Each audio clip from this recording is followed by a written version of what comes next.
Okay. When I said I wanted you to do everything in one day, what did you You was just sitting there and wanted me to host, to read the comments, set up the show, start the intro. But yeah, I want you to introduce yourself, Bath Time, and you're the host today. So Okay. All right. How you doing, you little gremlins out there? So it's the day after the night before where we played Liverpool, and I think a lot of people, probably not on Monday, are getting to the end of their tether with Eric Ten Hag. What on earth has been produced out on the football pitch? And like, look, we've done so. I think we've done maybe 5 or 6 shows, maybe like about 8 hours on pressing, right? We've done everything. We've done in to out presses, out to in presses, like all these different things. But today we're talking about pressing again. So before I ask you about your experiences of pressing, which I already know about, and I talk to people, right, Bilal, you can piss off. Good, Mr. B. Right, good evening to you, and good evening to Matty Bassett. Now, I've noticed in recent weeks that Matty Bassett has not been eating kebabs, so I hope that you're okay there, Matthew. Let us know. And we've got Mr. B saying good evening, everybody, and I believe that that's Sancho in his profile picture next to Bruno there. It is indeed, yeah. I'm here in the background, but not too much geekiness, please. Andrew, I don't know. I don't know what to say. I don't know what to say. He's like in a director chair, isn't it?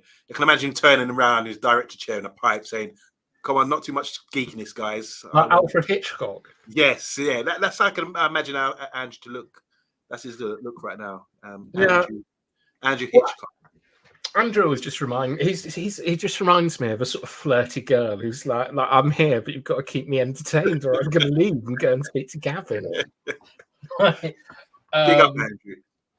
We got Steph saying, "Big up the opticians." Big yourself up, Stephanie. And somehow we got 10 likes. It's impressive. Amondi, depressing king.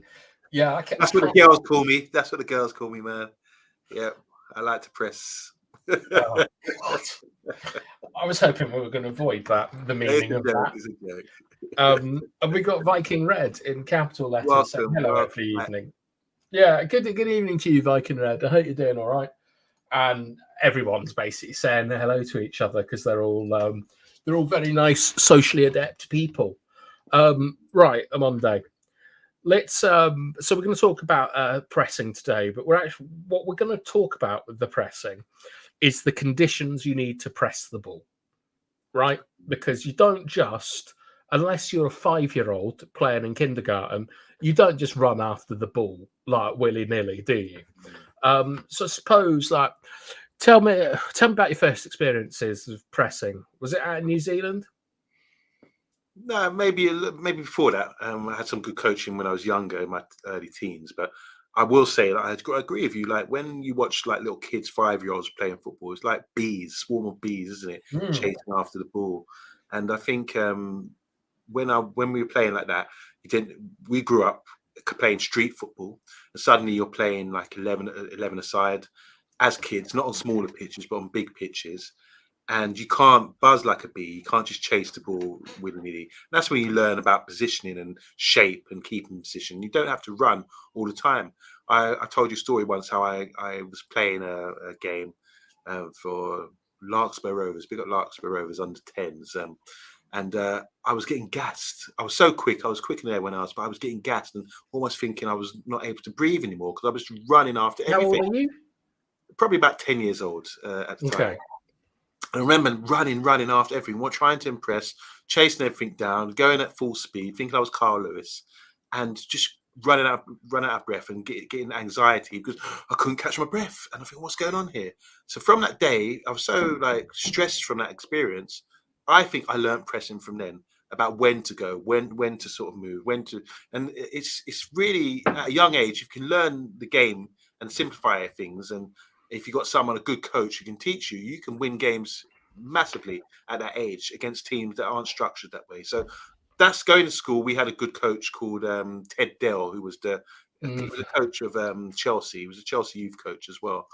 growing up. So he brought in Dewberry and Paul Hughes, and he was around Jody Morris as well. Brought in all these players who came through the Chelsea Academy. So he was someone who had a lot of influence on me and told me to calm down and only go, certain times. And he would organise, talk through the pitch. And because his voice was so raspy and big, it gave some organisation about when to do things. At this time, I was a winger stroke striker. So I wouldn't always close people down and waste my energy. I would use my energy at the right times, and we would play as a team. And we won the county cup as a school team, a talent team. Based really, there was other team better than us as individually players, based on our coach Ted Dell, because he was so organised. You asked Barry Miller about him; he was brilliant. Yeah, no, Barry's brought up Ted a lot, he's someone that you always mention. He's like your sort of grandfather in football, and we've all got, at least most of us have got a figure like that. Like I had one out in yours. It was a guy out in Chile called Carlos Santana.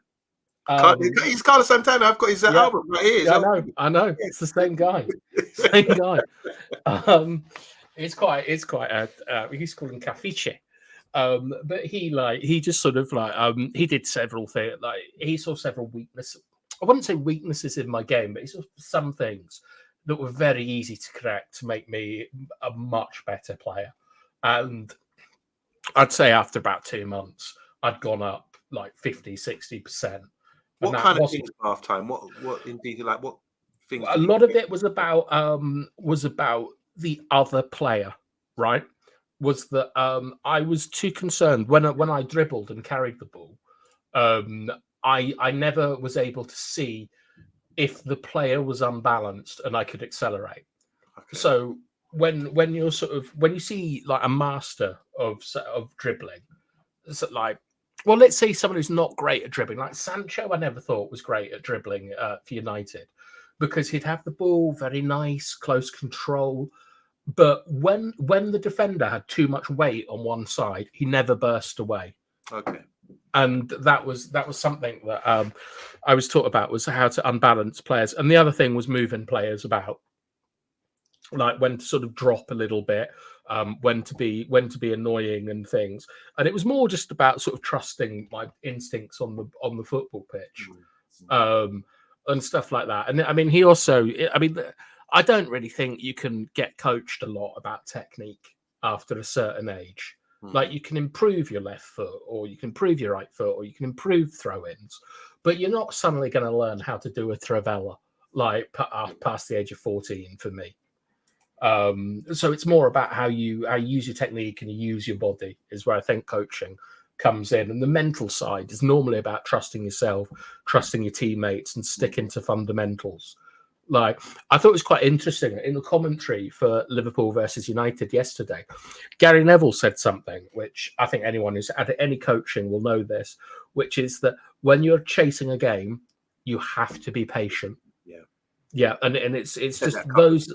Yeah, those are the kind of things I think that, like, people like Carlos and Ted and stuff to get into you when you're a young man, or in your case, a very young man, because you might have the experience, you might have the technical ability and the love of the game, but you don't have enough experience to draw on. And that's essentially, coaching is essentially granting you access to experience that you don't have. Just to add, like, what I find really interesting is playing different positions. You learn the art of football in different positions of the game, and this is also about pressing as well. So yesterday, I haven't played football for a long time, and I put a lot of weight. So our team didn't have a game, so we decided to organise a five-a-side. So we went down, played five-a-side for a couple of hours, and it was really good. And so all the guys, are you peeing or pouring a glass of water? I'm pouring a glass of water. Okay.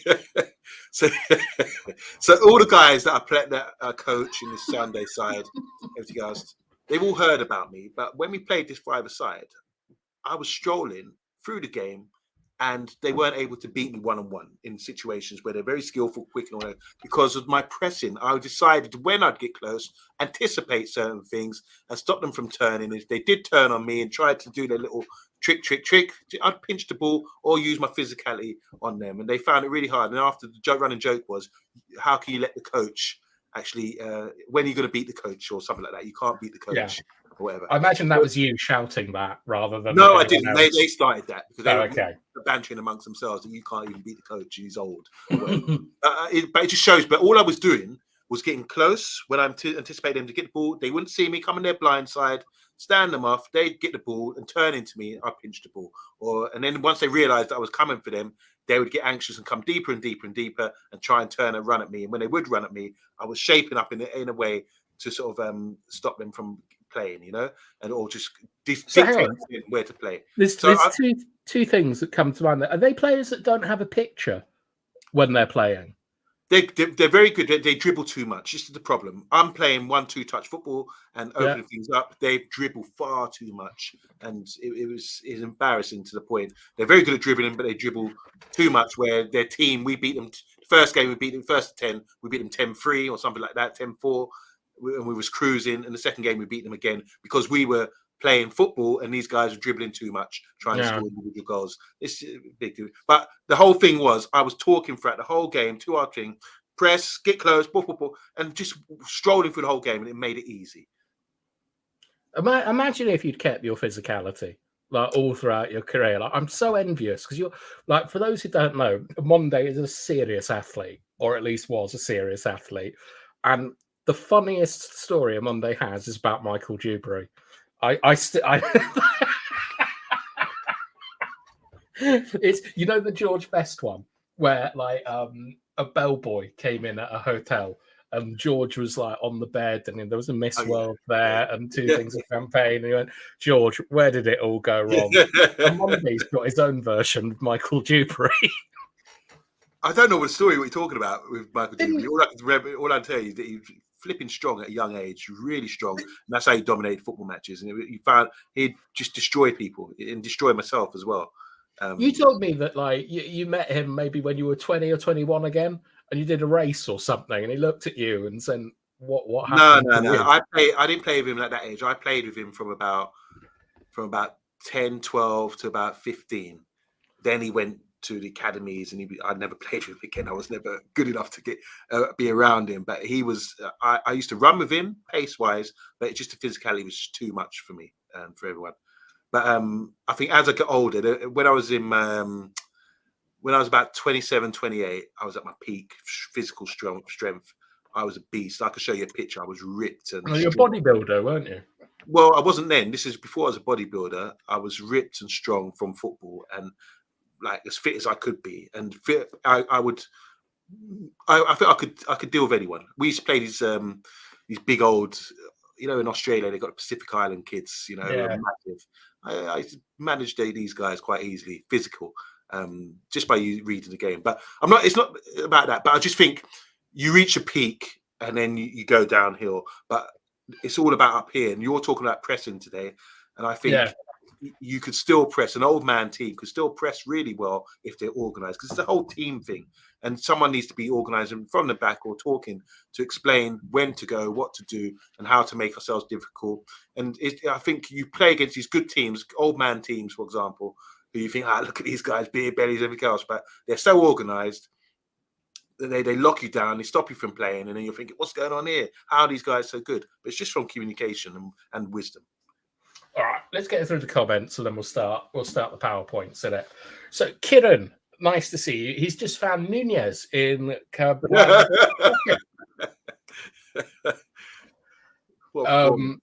we got Steph saying pressing and closing players down has to be selective. Can't just keep running on a la Forrest Gump.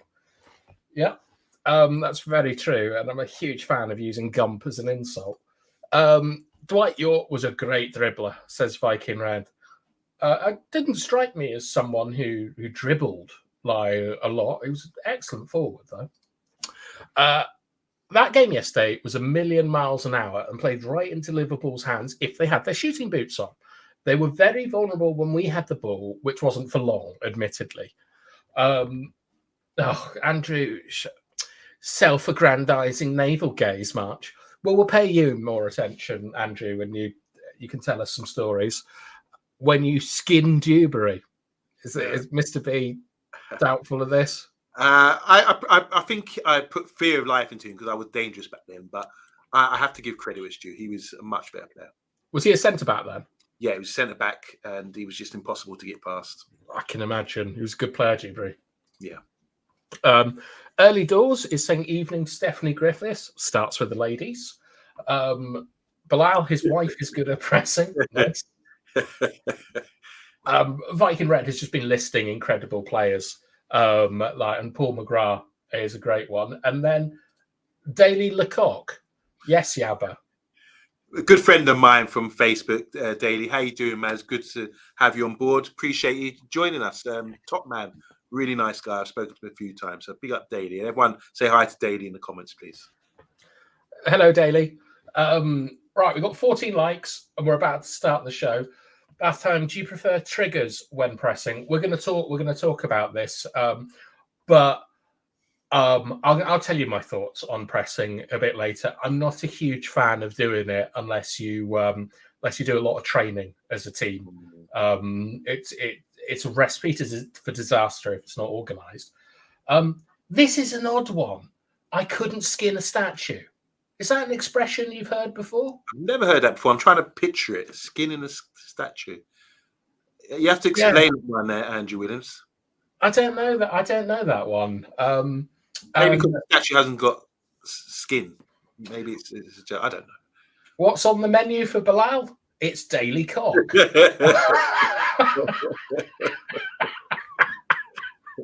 All right. I can see that coming. When you pronounce Daly's surname, I can see that coming. All right. Let's talk about pressing. Right. Okay. So tonight, lads, I've had a bit of a nightmare where I did this a bit earlier and I forgot to add all of our branding to it.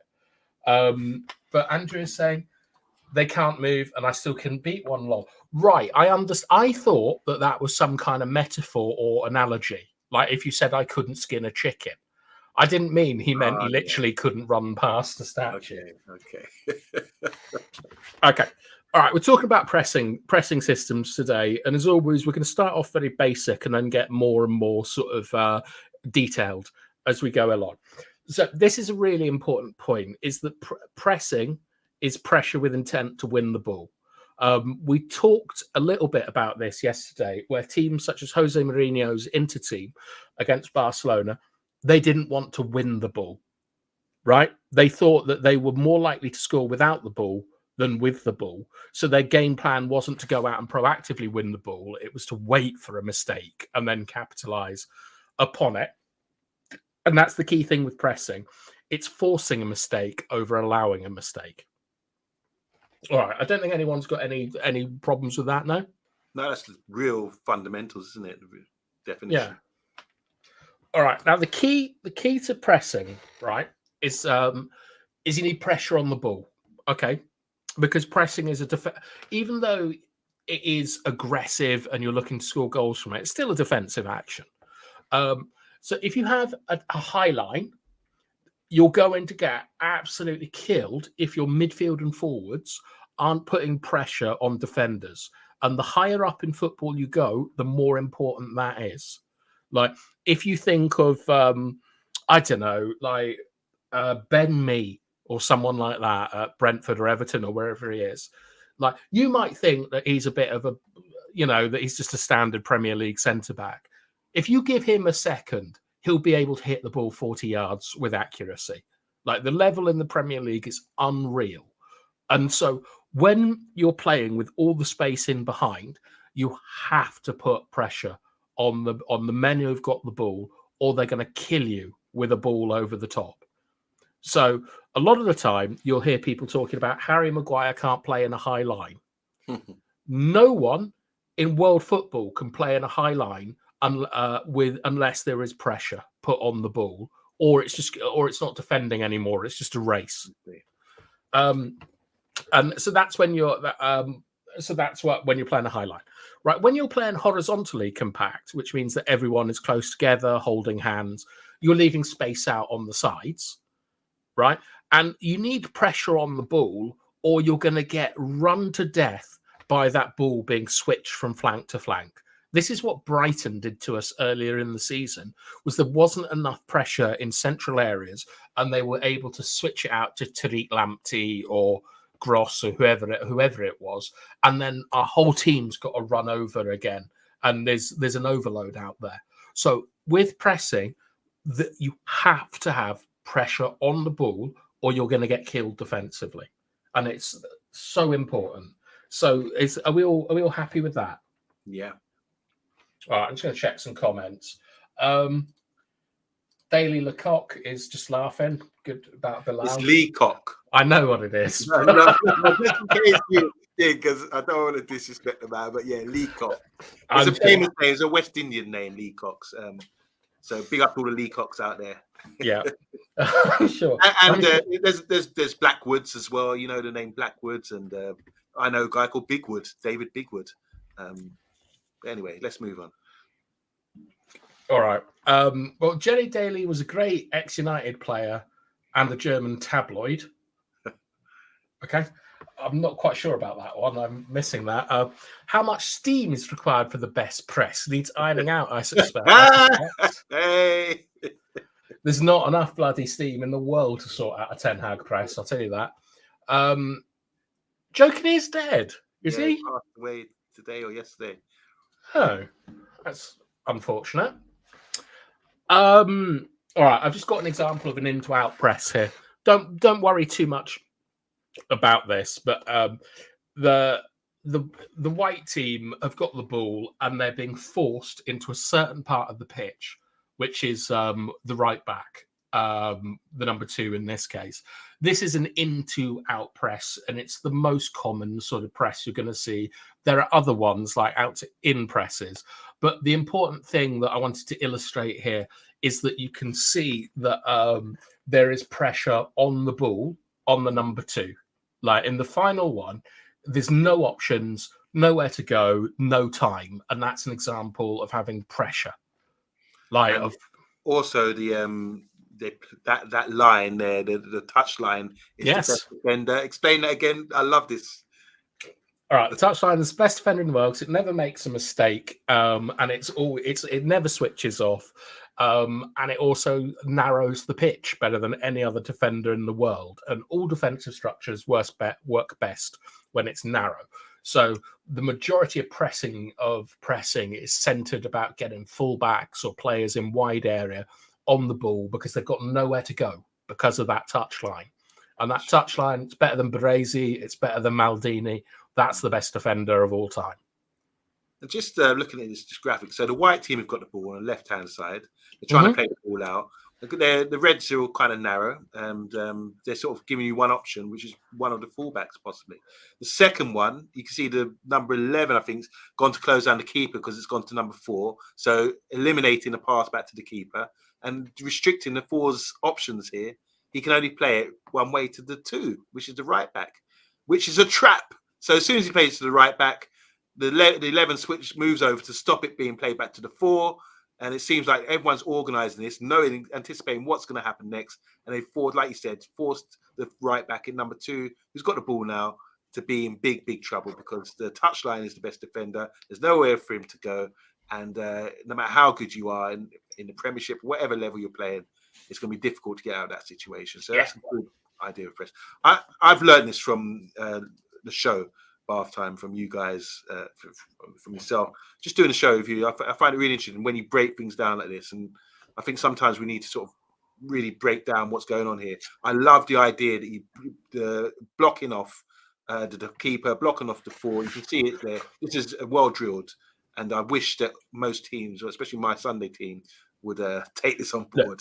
Look, this is an imaginary situation. I just very quickly did an example of an in-to-out press so that people would recognise it. This isn't particularly reflective of anything that would happen. This is just an ideal press. But I've got some other stuff for you. And this is new. Okay. Right, this is new information that we haven't spoken about, which is preparing a press. Okay, you can't, as Steph said earlier, you can't just instantly go and press and be a Forrest Gump and run around all the time. Like the only team that I've seen that has done anything similar to that was like Bielsa's Leeds United team, and we saw what happened to them. They were dreadful.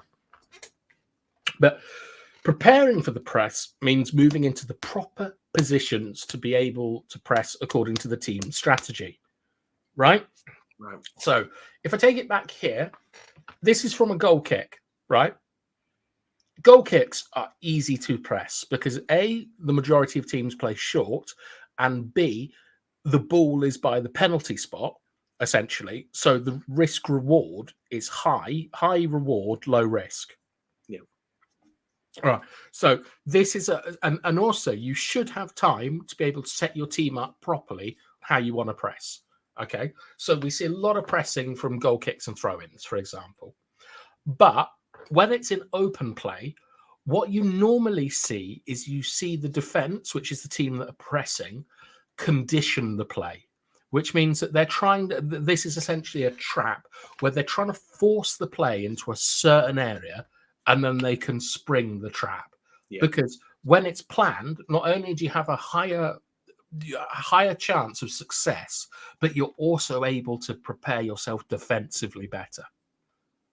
Right? So you're not, so if it goes wrong, if a press goes wrong, you get absolutely shat on, basically. All right. I want to say hello to DK Wilson. I hope you're all right. Where's he from? DK Wilson? Yeah. He is from the Bronx, New York. He's just got home. He takes the 6 home like Jennifer Lopez. He's still DK Wilson from the block. He used to know a little, now he knows a lot. I forgot to say where you're from, DK. I do apologise. Agile Beast 21. Cambuala can actually make us play higher up the pitch. Killer recovery pace. No, not for me. It doesn't matter. Agile Beast, his killer recovery pace doesn't matter. What matters is pressure on the ball. And I'm going to show you examples of that later. Because Cambuala, he was exposed time and time again, like Maguire, like Delo yesterday, and his pace wasn't what saved him. It was the poor execution of taking chances from Liverpool players. Please do not say that pace allows you to play higher up the pitch. It's nice, but the importance is having pressure on the ball. That's the big difference. And I'm sorry for shouting at you if you feel I value your opinion and understand it, but this isn't great. Lass used to coach, and has long has your team stayed solid? Solid as a rock. Let's move on. Right, types of press and conditioning. Okay, these are basically the different things that go into a press. Right, all presses, even counter presses, are essentially a recipe made up of like playing the ball, playing the man, or playing the space. Like any defending, really. And presses can be orientated by zones, men, or positions. Okay. All right. So this is how we prepare a press. Okay. And as I've said earlier, hard press normally from a goal kick or a throw in. This is where you start pressing straight away from the second the action goes. But if it's from open play, you have to prepare it. And you prepare it by orientating yourself off these concepts. So the first one is spatial man marking. All right. Sounds a bit mad, but you see it every week and it's nothing to be scared of. It's the classic 4-1-4 mid-block. So what you have, right, is each player has a little zone that he's accountable for in the block. And he is allowed to come out of that zone and aggressively press a man when it's appropriate. So when you're pressing, you want to arrive at exactly the same time a man takes a touch. Yeah. That's the best time to sort of apply pressure. But when he goes and does this, he does this essentially in isolation because the rest of the team are still defending their spaces. Okay? So it means that even if he doesn't get there in time or he doesn't execute it properly, you're not wide open. You're not going to be carved up. Okay. Because this is preparing for a press, if it goes right, you can move to a full press. If it goes wrong, you're still protected. So that is the spatial man marking. And I have an example for you here, which is that the blue line is the player moving to the ball. The black line is the pass.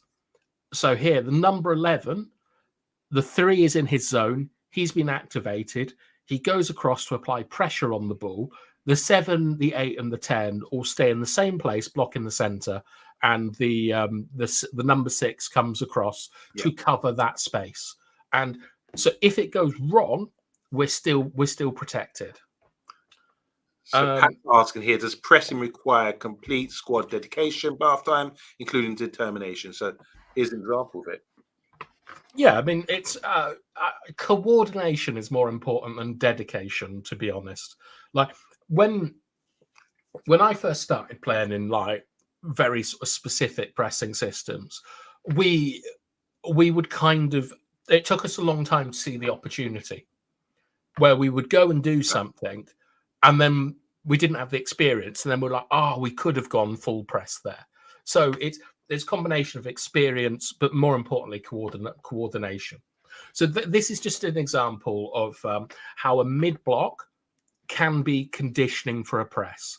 So you'll see a lot of the time, Rashford and Garnacho, for example, are the players that should be going out because we want to protect the centre of the pitch. And if there's a mistake made by the opposition team, then we can move to full pressing and narrowing the pitch and so on. Right? Is this making sense? If you want to be a record breaker, dedication is what you need. Roy Castle. Sorry, I've just seen Stephanie Griffin say the same thing as me. Record breakers require dedication. You're showing your age, Stephanie. Rest in peace, Roy Castle. Dedication is what you need. All right. Is everyone happy with this? That this is an example of spatial man marking. Yes. Right. Now the key, a little spoiler for later, is that because this is spatial man marking, the number 11 here, he's not allowed to follow that number 3 all over the pitch. He's responsible for the man in his zone, and he's responsible for protecting his zone. So it's the difference between you fighting a man that comes in your house trying to steal your stuff, and then you chasing him all the way to France because he tried to steal your stuff. All right? I hope that makes sense. There's a term in football where they always use, say, you stay with that man, and if he goes to the toilet, you follow him. That's the sort of thing which gets people in trouble. That was, yeah. Don't do that. Like if a manager tells you to do that, don't do that. Yeah. All right, next one is position orientated. Okay, so when one man presses, so let's say here 11 goes out to press the 3. Yeah. If we're in position orientated, everyone else moves because what we're doing is we're not protecting the zone, we're protecting the shape. So we're protecting how compact we are, and we're moving as a team, right? Well, can you give an example how you move? Because I can. Yeah, I've got a picture. Okay. All right. So just before we get to that, what this means is that you stay in shape even when you're preparing to like unleash a massive press, and you're controlling space around the ball. And what that means is that here, number 6 is passing the ball out to number 2. Yeah. Right. Number 7 makes the first movement to go and press because that's who he's got to. And then everyone else moves across. Okay. Because we're taking our position on the pitch from our teammates, not from the opposition. And what that means is that you actually squeeze the game a lot. Okay. But you are now giving up space on the other side. Yeah. Okay. So the difference. So when you look at spatial, you're basically protecting your block in the center of the pitch. Okay. Whilst applying pressure. But when you're doing positional, you're protecting your shape. Okay. And for some sort of examples, Arsenal Football Club do this very heavy. Arsenal are very, very heavy position-orientated moves, where when Saka goes, Ben White will go, everyone will go, and they'll get their whole entire defensive shape across. But the key thing, the key similarity between both of these systems is it is about keeping your shape. Right? It's about not letting holes. Yeah. All right.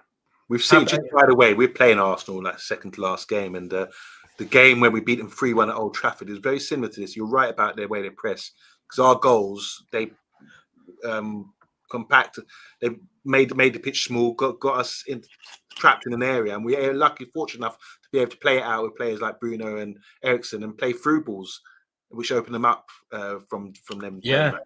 So they lost their kind of shape just from a few neat passes. So we were fortunate enough to sort of exploit that, but they've improved clearly since then.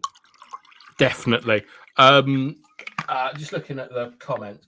So if you're pressing Pep lads who are marathon runners, well, you need to do a lot of running if you're pressing, and this isn't even actually what I would call hard pressing. This is conditioning the situation to press, which we're going to get to about why this is so important a bit later. We've got 18 likes. Thank you very much, everyone. Here we go. This is a comment I really wanted. Looks like isobars with those arrows, bath time. Do you know what an isobar is, Amonde? I don't. I can't think what it is now. I think it's got something to do with pressure on weather reports. Oh, right. Of course. Yeah. So this is the weather. Michael Fish. It's going to be... Don't worry. It won't be a hurricane against Liverpool. All right. And then you activate. Okay. Activation is where you go into the full press, right? And there's one main objective, which is to win the ball in a proper area where you can score from. And the second option is to get possession of the ball by limiting by them just punting it up the pitch. So if I go back to this press that I did here, this is a hard press, and like slide number 2, the middle slide, is where the activation is. Yep. Right. So they've got out to the right-hand side. The conditions are good. The 11 is cut. The 11 has moved across, cut the keeper off. We've narrowed the pitch. Everyone else can move. And then in the final slide, we're basically either going to get a chance or they're going to have to boot the ball and concede possession. Right. But all of that comes in open play from these concepts of conditioning the press, be it by the man, the space, or the ball. I haven't played in. I've only ever, to be honest, played in position and space orientated ones. Like this is the most common one to play in, but the one I most enjoyed playing in was this one. Like I felt that this really suffocated. If you're doing that. Yes, we were. This is the Spanish lads that I played with. This was like everyone was very fit and they were like very up for sort of being organised and things like that. And it was all about the spaces in between. And I really enjoyed the discipline and the organisation of it. Andrew is saying that places of same pressure sort of means equal pressure. I think this is about isobars. I'm not completely sure. Okay, and so this is an example here of an activation, and I know that this looks messy, all right? But here, the red arrows represent opportunities to win the ball. From the 10, so the ball gets played into the 11, and the 11 really has to sort of like play the way he's facing. The 6 can step up and try and win that ball. If he steps up to try and win that ball, 5 and the 3 have to cover, and the 4 has to cover. Okay, so this is the activation. So when 6 goes, everyone else has to go, and then you can see that even if 6 doesn't win the ball, we can collapse on the man, so that this is more of a man press, and he doesn't have too many options. All the passes out, we've got opportunities to steal the ball. Right, so a lot of this is about closing down men and looking for passing lanes. I know that this one isn't completely clear, but what I'm trying to show here is that this needs to be coordinated, and there's lots of ways it can go right, but there's lots of ways it can go wrong. So is there anything else that needs to be explained here, Ramonde? Because this one, I'm just judged. So who the ball's being played to 10's got the ball, or the ball's being played to 10? What? So 2's got the ball, right? 2's got the ball and has passed it to 11. Sorry, 2 blue. 2 blue. Okay. The black arrow has passed the ball to 11, and now we're activating. Okay. When the 11's got the ball, we're activating. So the 7 is going to cut off a ball back to the 2. That means there's only one pass. One pass, really. Yeah. Because the 9 is on the 4 and the 10 is getting on the 6. Because the 10 is getting on the 6, the 8 is coming across to shut that side down. Right. And the 6 is getting ready to either cut that pass out or block that pass off, depending on it. And then the back line are adjusting to what's going on. Yeah. So this is the moment of like go. Like, Mhm. do you remember how I used to go pop in my games? Or This is Mando. this is the pop. Okay. And these are all the different things that have to happen for it to work. Okay. Most certainly. I mean, it's like little traps. I think if you're playing, say, like traditional number 10 from Italia, it's the Serie A from the 80s and 90s, Platini, Del Piero. These players you expect to be able to handle that sort of pressure if the ball's played into the 10 and to be able to sort of get a head up and get away from things like that. But it's a lot, though. If you lose the ball and the trap and it works off, like you said about risk and reward, if you do pinch the ball and get the ball, then you've got an opportunity to push on, because you've said here that the 11's moved on, the 10's moved to the 6. So it's going to look completely different. If the red 10 is moved to the 6, that and you do pinch the ball, then suddenly you got numbers there to exploit them as a team. So the risk, I think there's more reward, isn't there? Because especially in the mid blocks, in that sort of area of the pitch, you still got numbers behind the ball, which is the basic of a rest defense, which is think is the best. What this is, Amondo, right? Ever. This is all three concepts at once, where 4, 5, and 3 are blue. The 4, 5, and 3 red. Yep. Are all moving across, position orientated. Okay, so they're like the 4 is covering the 6. Yeah. So the 5 has to cover that space. The 3 has to cover that space. So that's position orientated. Whereas the 7, the 2, the 9, and the 10 are going man orientated.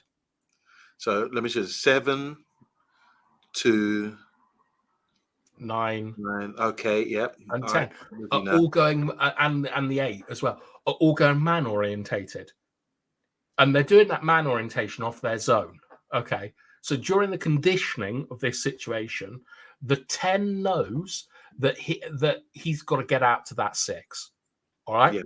And the 6 should know if the 10 is able to get out of the 6 before he activates the press. Mm-hmm.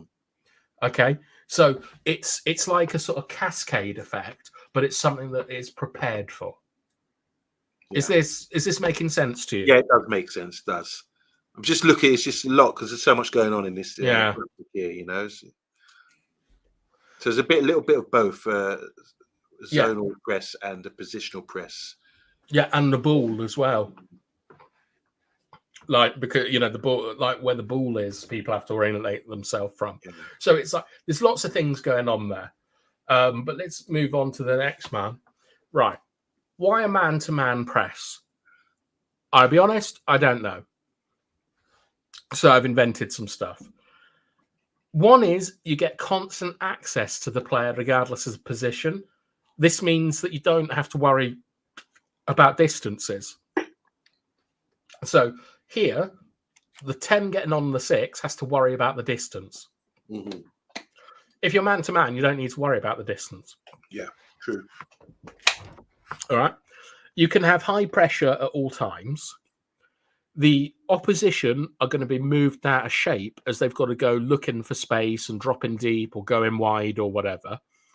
And if you're sticking on one player all game, you can study him all week and find what he's good at and what he's bad at and try and use it to your advantage. True. As I say, I've never done this. I've never played a man-to-man press for an entire game the way Ten Hag does. So these are just, I don't know, these are just my thoughts on why you might want to do it. I don't understand it. And can you think of anything else about why a man-to-man press would be helpful? I think with Ten Hag, I think being at Man United, you want the elite players, who are the fittest players out there, and can actually do this. Because in theory, it seems like something could be successful if you're getting close to players and going man to man with them. But what's happening is you get them. Yeah, it's got to happen, like you said, in unison. Everyone has to do it in unison together to close people down. And with a man-to-man press, if you like you were saying for individuals, you always said a lot of times Casemiro gets there too late and he ends up sliding and getting caught out. So that's the error. So if you're going to do it, you have to have elite players who are athletes and be able to get close and not have to worry about closing down as the ball arrives. As you said earlier about you want to be there when the ball arrives at the man's feet. You want to be right in his face. And if you're man to man, you shouldn't have to be arriving late. You should be there already, in a way, So it requires a lot of organization and synchronization is the right word to be effective like this. And I think what Ten Hag, the reason why he persists with it is because he's thinking long term, if I've got the elite players and elite athletes who have been brought up through the academy or whatever, or I'm purchasing players who can actually perform this, then it could be successful. I imagine. I'm just because you were saying why would they do it? This is the only thing I can imagine the reason why he goes ahead and does it. All right. We've got Viking Red saying, to be honest, lads, football's a simple game, but it's more tactical now. Different phases in play now. Football's always had phases of play. Like football's always been tactical. It's just that now people have more access to it, and there's loads of people just making up bullshit, to be honest, talking about all phase transitional players and that kind of rubbish.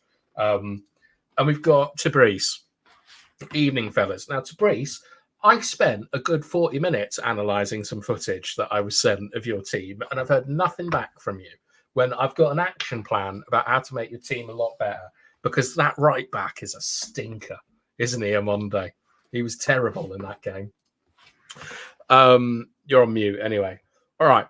The disadvantages to going a man-to-man press, there's just too many to mention, to be honest. There's no spatial organisation, so you don't have a team shape. Relies on players constantly winning a 1v1 or everyone is exposed. Players are dragged all over the pitch. Teammates have to not only man mark their men, because it's a one-to-one press, but they also have to cover the large spaces that are made. And you can't condition any sort of press using a man-to-man press. You're not able to spring into a hard press because you're already in a hard press. It's absolute nonsense. Right? Well, I don't know. In practice, it seems that way. But as I was saying, I think you need to have the right players in the right time to allow the players and the club to incorporate this throughout the club. Keep in mind, under 18s won against Liverpool the other day, something like 9-1. So maybe they're doing it right at that age group, whatever. But it's not working for us. This is a brief. People who don't know, me and Amonde have moved into doing the eye test for veteran teams. Tabrice has sent us some footage. Get in touch with Juma and we'll go on your channel and do it like whenever. Tabrice, big up, man. It's good to see you. Got your message, man. If you want to come on, just holler. I've just sent you a message. You want to come on? Does he want to pop on? Tabrice, if you want in, let me know and we'll send you the link. All right. Whilst we're waiting for Tabrice to come on, I've got 1, 2, 3, 4, 5, 6, 7, 8. I've got 8 animations from the game yesterday, but they're all quite short ones, and they're all essentially about what we've spoken about. But I do have the second goal that Kobe Mainu scored. Would you like to start with that, Amonde? Yeah, I really look. Before we go on about that, I just think it was the animation won't show the touch and the awareness that Kobe had. What a fantastic player! What a fantastic goal he scored yesterday. And I've watched it like 6-7 times since yesterday. Just the goal, just the movement. Do you agree with me on that touch being something only an elite player would be able to pull off? Yeah, that's what I'm saying. The first touch, because Curtis Jones went that way, anticipating him, and he just let's do this. Let's watch the animation, man, because it was something special. All right, I've got to remember how to do this. Share screen, entire screen. Okay, we're up. Yep, just in large. Okay, so this is 65th minute. Anana's on the ball. Talk us through this, Amonde. Okay, so Nana's come out like a sweeper. He's played into the midfield there with Dallo there. Bruno's got the ball. He's played it back home to Maguire, who's playing it between himself and Willie. Bruno's turned into left back, popped it into Garnacho, but it's given the ball away, and he's managed to retain it here into Casemiro's feet. He's played it into Kobe in the centre midfield. He takes it out wide to Garnacho. Continues his run. Garnacho plays out wide to Masaka. Kobe's in the box now. And it's a lovely goal. What a beautiful goal. Let's just go through this again. So Bruno's instrumental in this goal. He's had a lot of touches. Maguire and Willie. Wan-Bissaka playing inverted. Seems to be doing all right there with his distribution. We're getting the ball away, but we managed to pinch it back. And here, Casemiro plays to Kobe, and this is where it all goes. So Kobe passes the ball wide to Garnacho, continues his run, and then Wan-Bissaka, from playing inverted, has gone wide with the overlap, played it into feet, and Kobe's first touch took it away from Jones and played it into the back of the net. All right. Do you want to go through this? No, go ahead. I'm just going to try and get... Go ahead. I'm with you. All right. So here, United are building up in a back three versus a front three with easy outballs to wide areas and with Anthony holding a little bit of width. And these two players holding the width are trying to stretch the pitch to give us more opportunities to play in between the lines with Rasmus and Kobe. You can see Kobe is essentially playing as a centre forward here. So we play the ball out to Maguire, and you can see this very annoying Liverpool press is coming for us. So let's play it on a little bit. Maguire plays a dodgy ball. Like a ball into the centre of the park. Kwambala, I'd give him a lot of credit for this, is in a good position because Dalot is able to pop that ball out there and Willie can come. Whereas that ball there is not a very good ball because you're essentially playing it blind and Robertson could be coming to pick it up. Sorry, Amonde, you back? I'm here. Yeah, I'm just going. Yeah, that's a good point. All right. So Dalot, he does quite well. He plays it to Bruno. Bruno gets the ball under huge pressure. This is such a good press from Liverpool. Like, they've got pressure on the ball. Bruno resists it, gives it to Maguire. Maguire shifts it too quickly for me. He should be dragging another man in because what he's done is he's let Diaz and Nunez get a 2v1 on Willie here, which is not what you want. But Willie gives it back. Szoboszlai is so close to pinching this, to be honest. Like, Willie should have been hitting the goalkeeper, in my opinion, but Maguire just about gets it, and Bruno's filled in at the pivot. And now, Bruno. Yeah, brilliant. Good from Bruno. Now we've got Dalot and Aaron Wan-Bissaka inverting. The free man is Anthony, and Kobe's been a little bastard here because Kobe's come in here. Sorry? In between and behind. Behind and between. So in this situation here, we've talked about this structure before to look out for. This one here, like this is excellent play.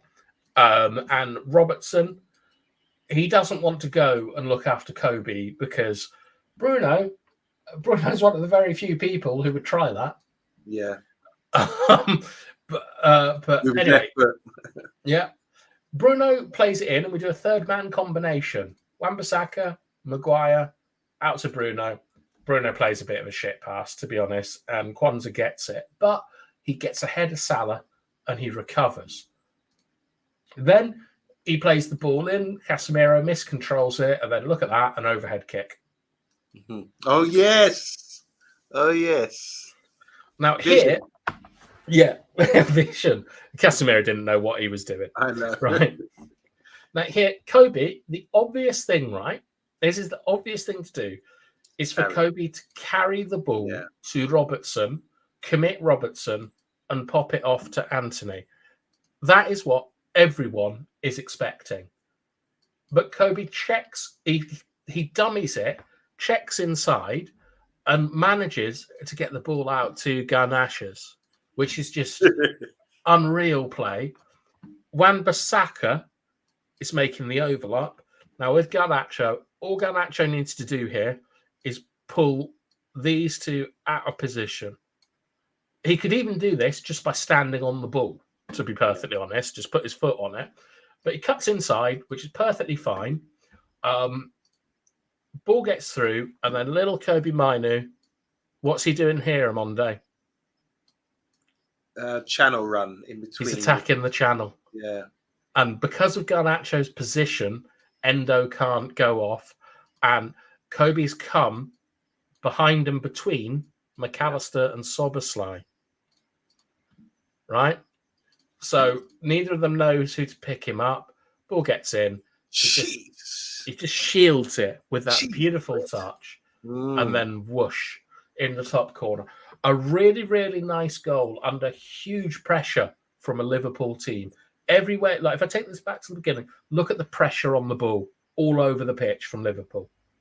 What's amazing is going back a little bit is Liverpool's energy, man. Yeah. Throughout the whole game, it's just scary how much they can sort of, and how in tune they are with one another to actually make a threat. A bit of intelligence here, and yeah, we create a beautiful goal. Even in that position, you don't expect them to score from there. I mean, they've still Liverpool's. You wouldn't cuss Liverpool and say, "Oh, you've done something wrong there." It was just good play. Even when the ball was played into Kobe's, I mean, he had a man on him. It's just a brilliant individual talent for him to actually turn out and get a shot on target from there, which is amazing. I really like that animation. That's something to save as gold. Yeah, you want that saved.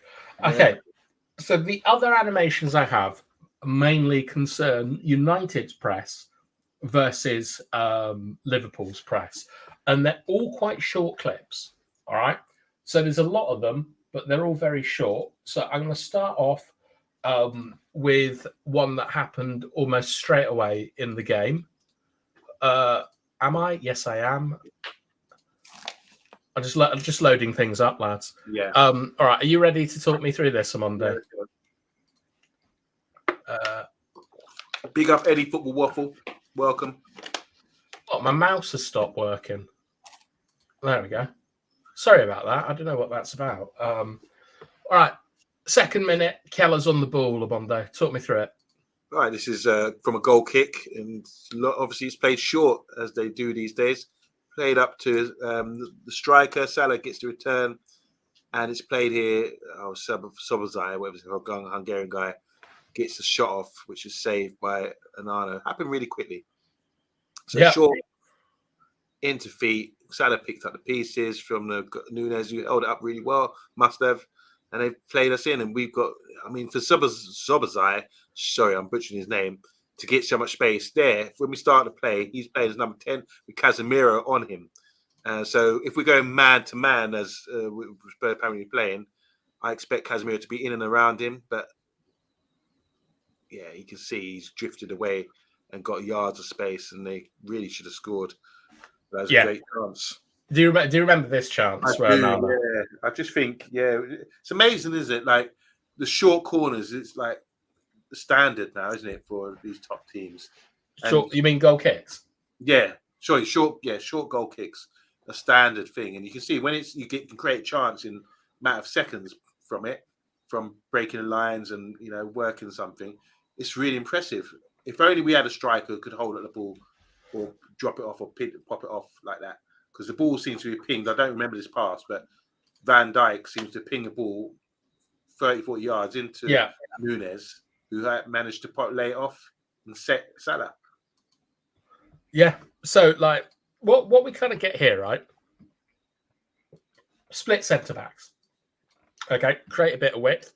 We've got a standard pressing thing here. What you expect is that the second that Keller passes that ball, Bruno is going to race out and shut down VVD. Rasmus is going to come on to Keller. Garnacho's going to come across here. And then these are sort of individual tactics, but you expect these two to stick on their man. And then Rashford might even actually go and apply pressure here, and Wan-Bissaka might come here. Maguire might come on to Salah, and these guys come across to Nunez. That all depends on the individual tactics of the team. Yeah. But what actually happens is Bruno comes out and tries to press, and there's a massive space here, right? I don't know how this has happened, how Endo has got so free. I do know how it's happened. It's because Kobe should be on Endo and Garnacho should be on McAllister, but it's man-to-man system. So this isn't the fault of Kobe Minu here, and this isn't the fault of Casemiro, because we're going man-to-man. And I don't know, maybe Kobe and Garnacho in a couple of years understand this and go out and do it. But Van Dijk waits because he sees that space there. And then Salah has also seen that space. Salah's dropped in, and because it's the first couple of minutes of the game, Nunez and Maguire are testing each other, right? Very, very common to do this. See if you can dominate the centre-half physically. Ball gets played over. Nunez wins it against Maguire. It's one of the only headers that Maguire lost. Second ball, Wan-Bissaka asleep as always. Slobosite level with Casemiro. Diaz here. Essentially, you can look at it in two ways, but you can look at it in lots of ways. I see this as a 3-on-3. Wan-Bissaka's out of the game because he's asleep. Casemiro's out of the game because he's too far in front of the ball. But look at this.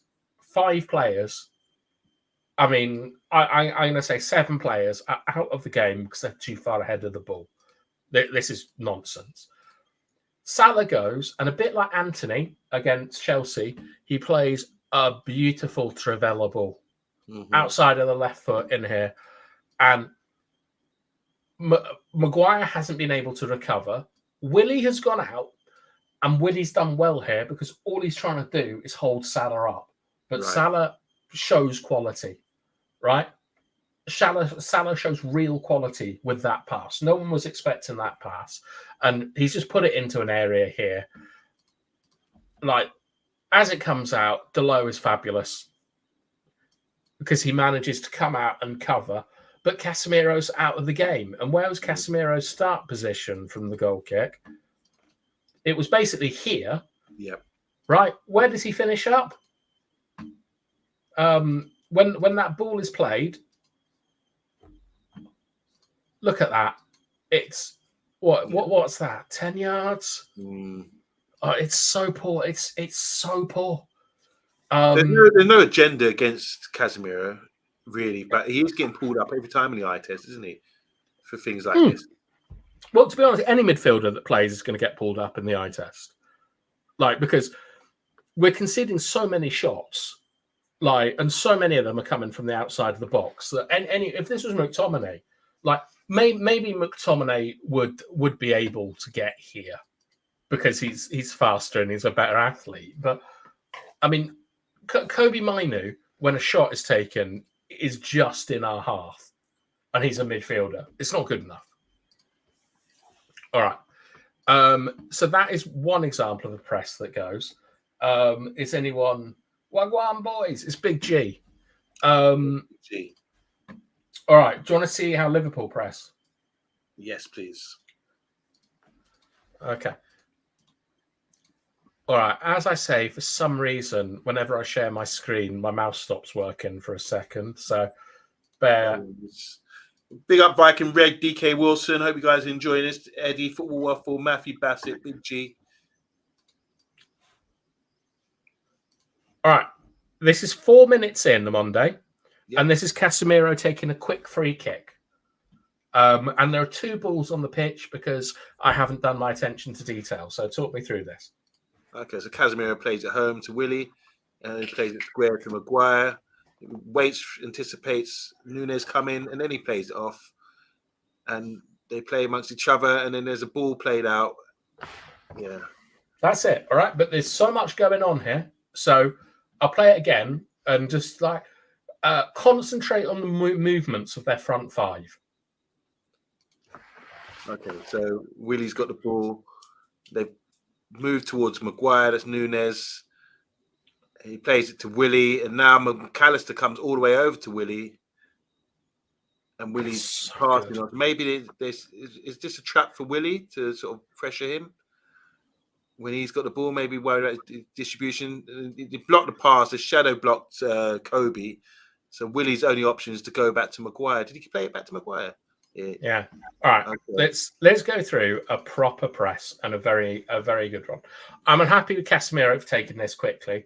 I would much prefer it if Maguire took this and we went 10 yards up the pitch, to be honest. But he passes it to Willie.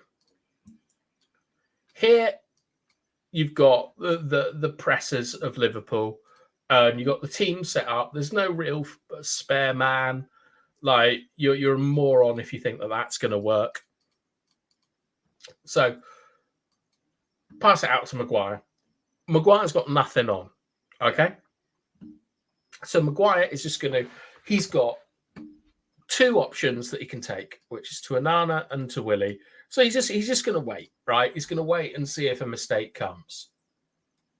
So Liverpool are now in, I'm going to say, a position-orientated, like, marking scheme.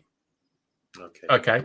So what they're doing is, across this four here, they're only really looking after two men, but they've all got zones. All right. So Salah's zone is going to be Wan-Bissaka. Diaz's zone, you'd imagine, is Delo. And that means that these three are on these guys here, and Nunes is going to try and narrow the pitch, right? This is what you'd normally expect.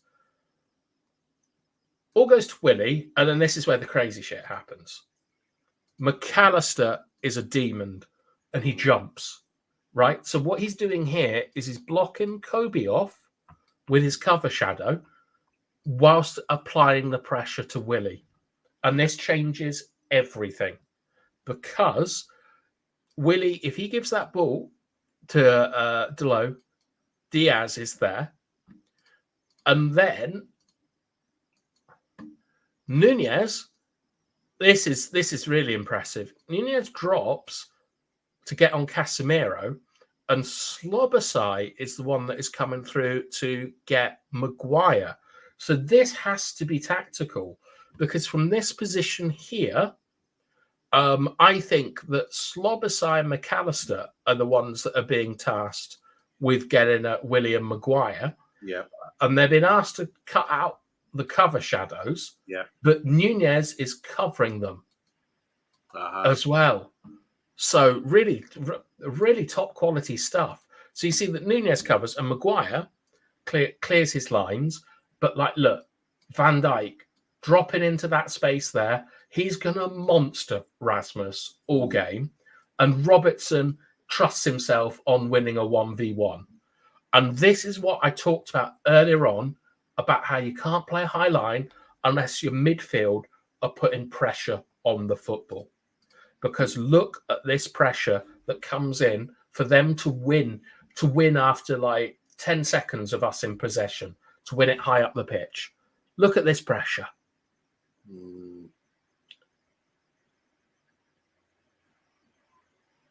So much confidence to be able to do the McAllister run there, knowing, that it's well drilled, knowing he can do that. It's because, I mean, unless you know this is part of the plan, he's run a long way and it's been effective. Well, this is a very common pressing trigger, Amondo. A square pass across centre backs. Yeah. This is something that they've been trained and drilled to do. And the thing is that McAllister and Slobosai are new signings, aren't they? They're Liverpool's new signings this year, true. And they're able to do it.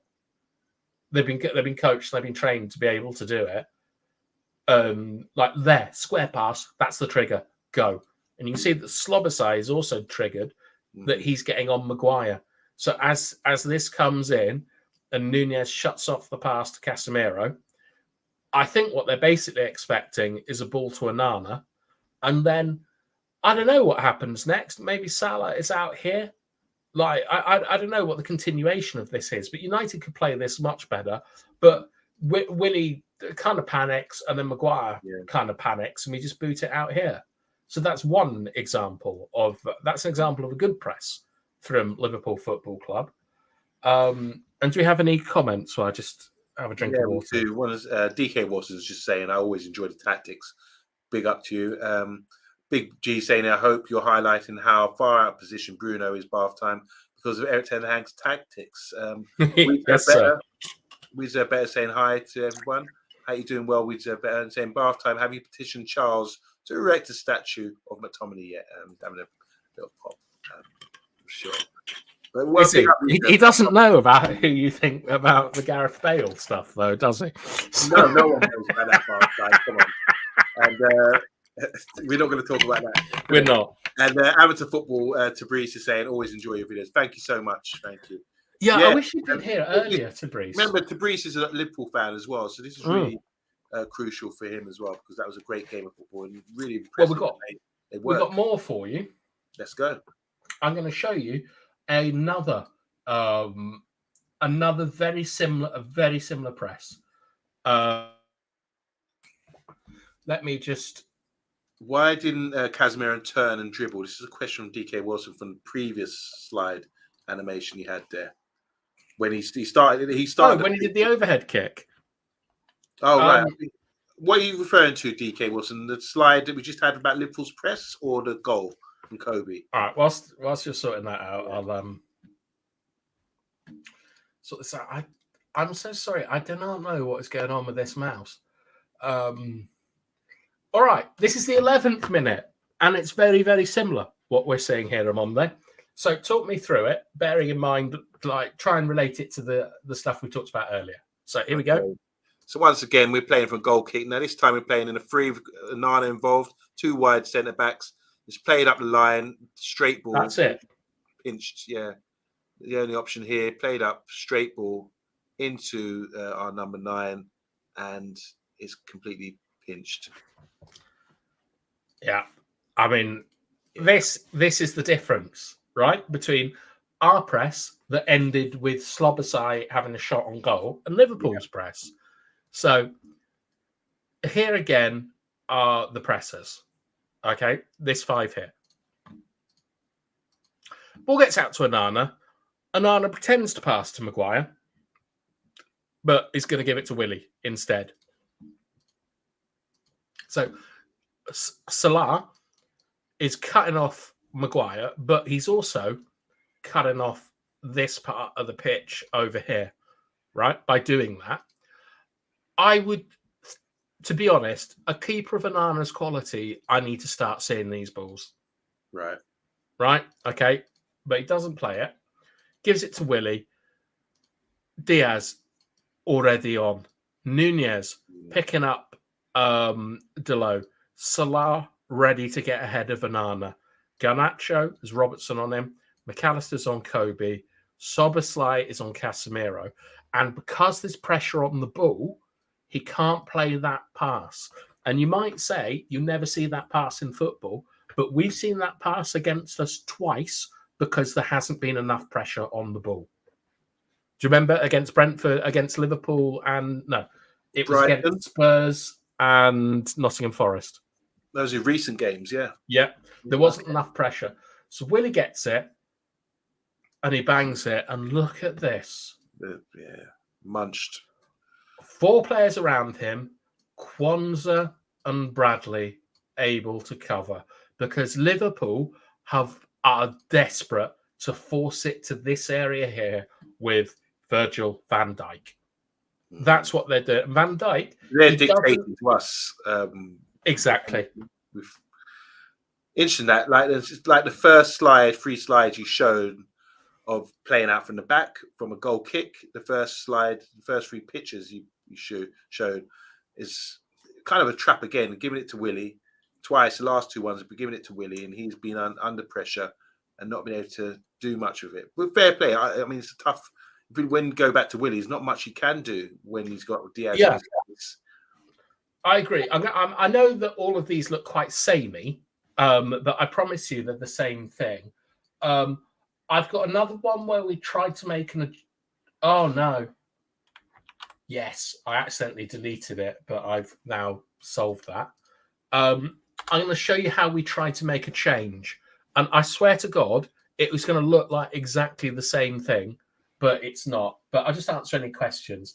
You cannot tease me like that. What about Gareth Bale?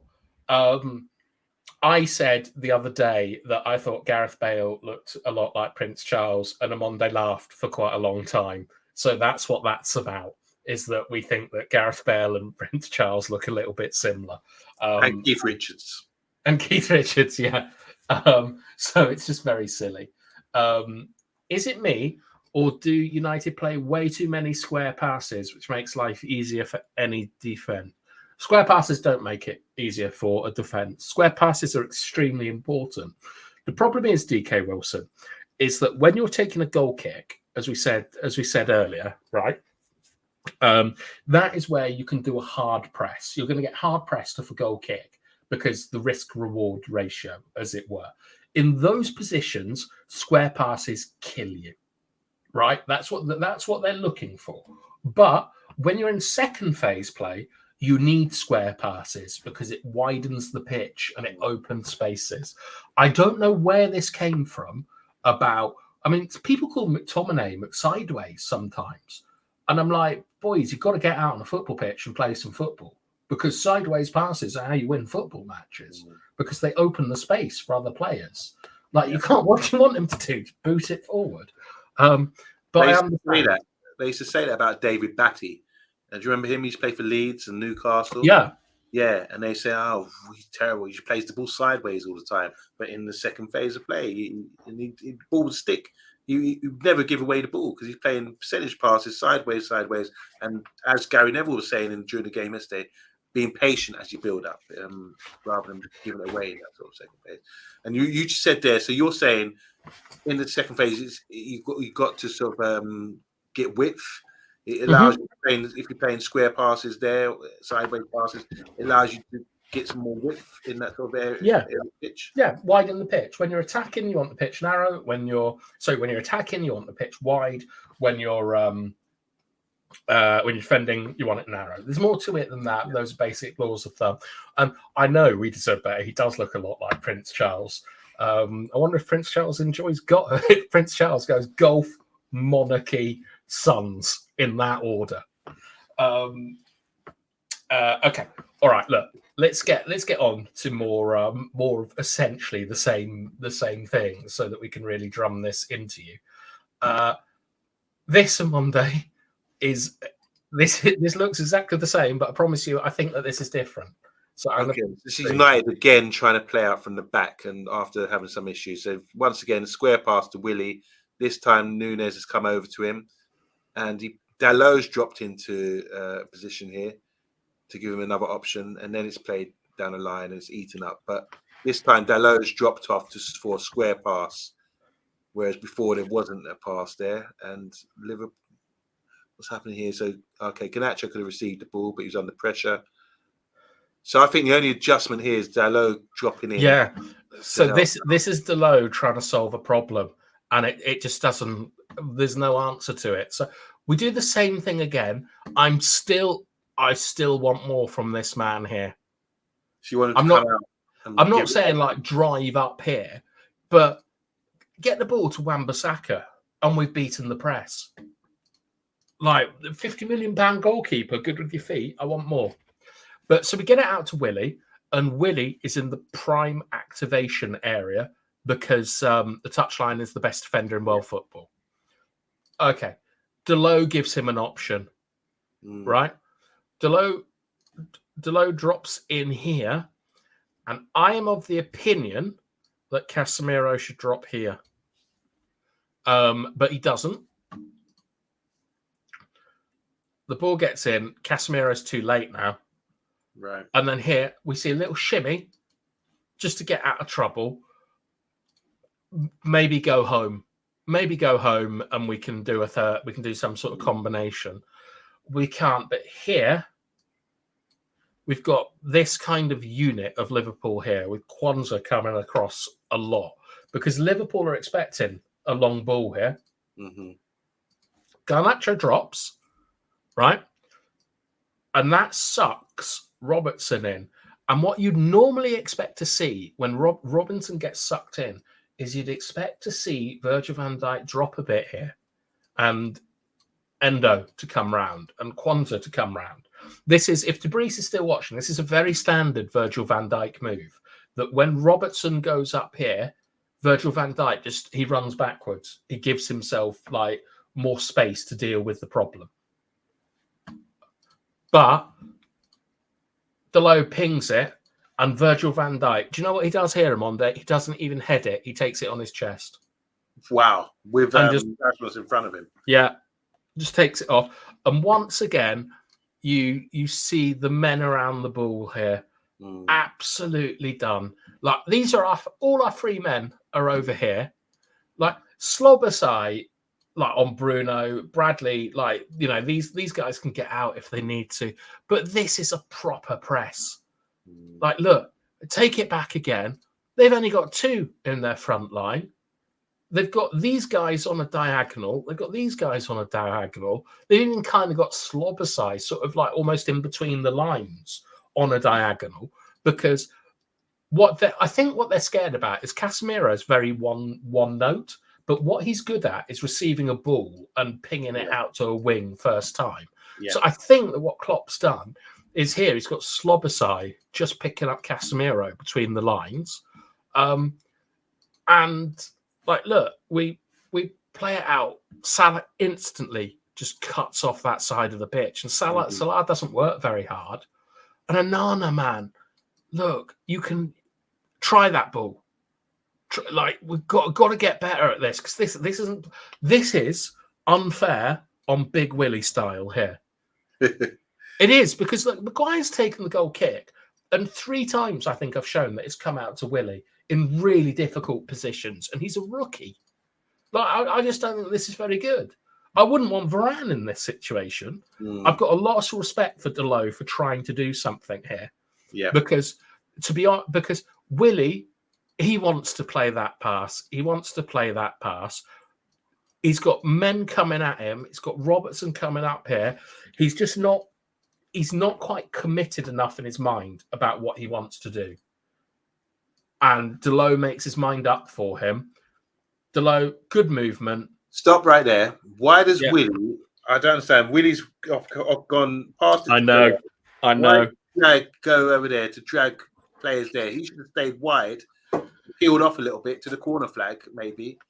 Do you not remember, Amonde? Do you not remember we did an entire thing about this, about the crazy movements of United centre backs? Yeah, ended up in wide positions or whatever. He's taken Diaz away, and actually, right, if you watch this, Nunez actually goes with Willie as well, and that's what buys the space for Delo to be able to jink. But the problem is, I hate this pass, right? We do this to Garnacho all the time.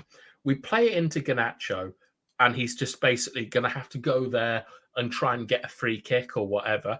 It's 15 minutes into the game. Delo tries the outball. But this is what to Rasmus.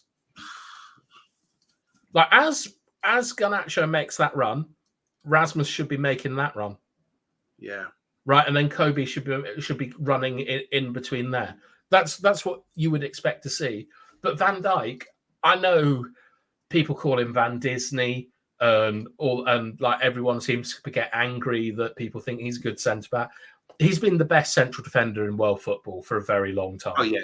He's an absolutely unreal player. Yeah. And he's also a what's that film I like him on day where they see danger before it happens? Final Destination. Final Destination, yeah. He's a Final Destination centre back. Like, he's ready here.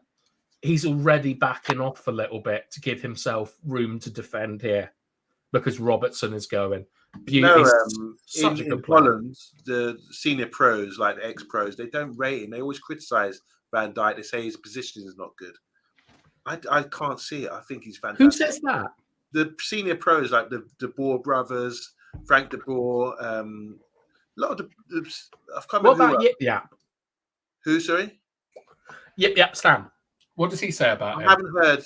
Actually, no, it was Yap Stam. Yeah, actually, you're right. You're right. Yap Stam also said something because he had an interview with one of the former players. Was it the Nevilles or someone? Yeah. He had an interview with Yap Stam recently, and he was discussing Virgil van Dijk as well. And there was a lot of criticism about Van Dijk. They're saying he's not elite. He's not quite elite because his position lets him down. But in Holland, they love to talk football and tactical side of things. So I couldn't see what the issue is with him. But obviously, there is something that's bugging these guys about the way he plays. Yeah, I Especially mean, the national team. he was a reasonable centre half at Celtic, and he was a reasonable centre half at Southampton. He's a phenomenal centre half at Liverpool. Yeah. I don't know what he's like for Holland, but what I do know is I bet you Liverpool put far more pressure on the ball than those teams. Yeah. And I actually watched Ruben Diaz the other day, and I'm not trying to wind anyone up, but watching him play, I thought, I don't actually think that he's wildly better than Harry Maguire. What he does have is he has so much better structure in front of him. Yeah. And things like that. And I think if you put Virgil van Dijk in the United team, he'll look as crap as everyone else because there's not enough pressure on the ball from the front. And so I would love us to start asking, can Marcus Rashford play in a high line? Can Bruno Fernandes play in a high line? Because it's these players that give Van Dijks and Maguires the opportunity to defend in a high line. And make no mistake, I think Maguire is by far our best defender in a high line. He's the one who goes and wins the ball aggressively. Yeah. But I know people don't want to hear this sort of stuff. You don't want to say these things. You'll cause uproar in the comments. And, I'm not trying to cause uproar. You honestly get anyone who wants to have a chat. You know what's really, Barton, what's really bugged me today is that, and I've heard it all through season. I see a lot of channels as well talking about this. They just repeat a lot of stuff which they don't like, and they say, "Oh, there's no style of play. There's no style of play." But I'm saying, can you see we're tempted to play a certain way? No. There's no style of play. We don't know what we're doing. We're leaving donuts in the middle of the pitch because they've heard someone saying donuts, or there's a big hole in the middle of the pitch, and people just repeating things over and over again, not looking for a solution, not looking for any answers, or not looking for any truths about what's actually going on. For one, I do think there is trying to play a certain way, but it's just not coming off. It's just not. We're just not being able to do it. These animations here show that there's a difference between the way Liverpool press, which is very organised and aggressive, and the way we did when they created a chance from it. There's a lack. So it's sometimes the players, maybe they give instruction, but they're not doing it hard enough. They're not going hard enough, or they're not being organised or coached hard enough to do. I'm not saying coached, but I agree with that. Like people say, I can't believe we're looking great at Southgate or Potter. I can tell you right now, United would get Champions League football this year if they were coached how to press and how to play through a press. And I don't think that those are particularly difficult things. I have to say, I think everyone knows that, when we were linked with Erik ten Hag, I watched an entire Ajax match and came back and said, I don't want this guy anywhere near my football club. He has his fullbacks too high and he doesn't have enough players in the pitch. And then he said, you can't play the way you would in the Eredivisie as you would in England. And I was like, all right, let's get on board with it. But Monday, when you see a proper press coached, like the way I've shown with Liverpool tonight, I think, and you look at how there's a lot of new midfield, like Endo, Slobosai, and McAllister have all been there for less than a year, and they're able to do it. I think you have to look at coaching, because McTominay, Kobe, Amrabat, Bruno, the rest of them, I don't think that they lack in effort. Rashford, possibly. The rest of them, no, not for me. Casemiro not being able to get close enough. We always put him up. Casemiro. Yeah, but I don't think Casemiro lacks effort. I think he's just at the end of his shelf life. But I want to read some of the stuff that Big T has said Sorry, Big G, I do apologise. This is a massive deal. Heath needs to sort this out.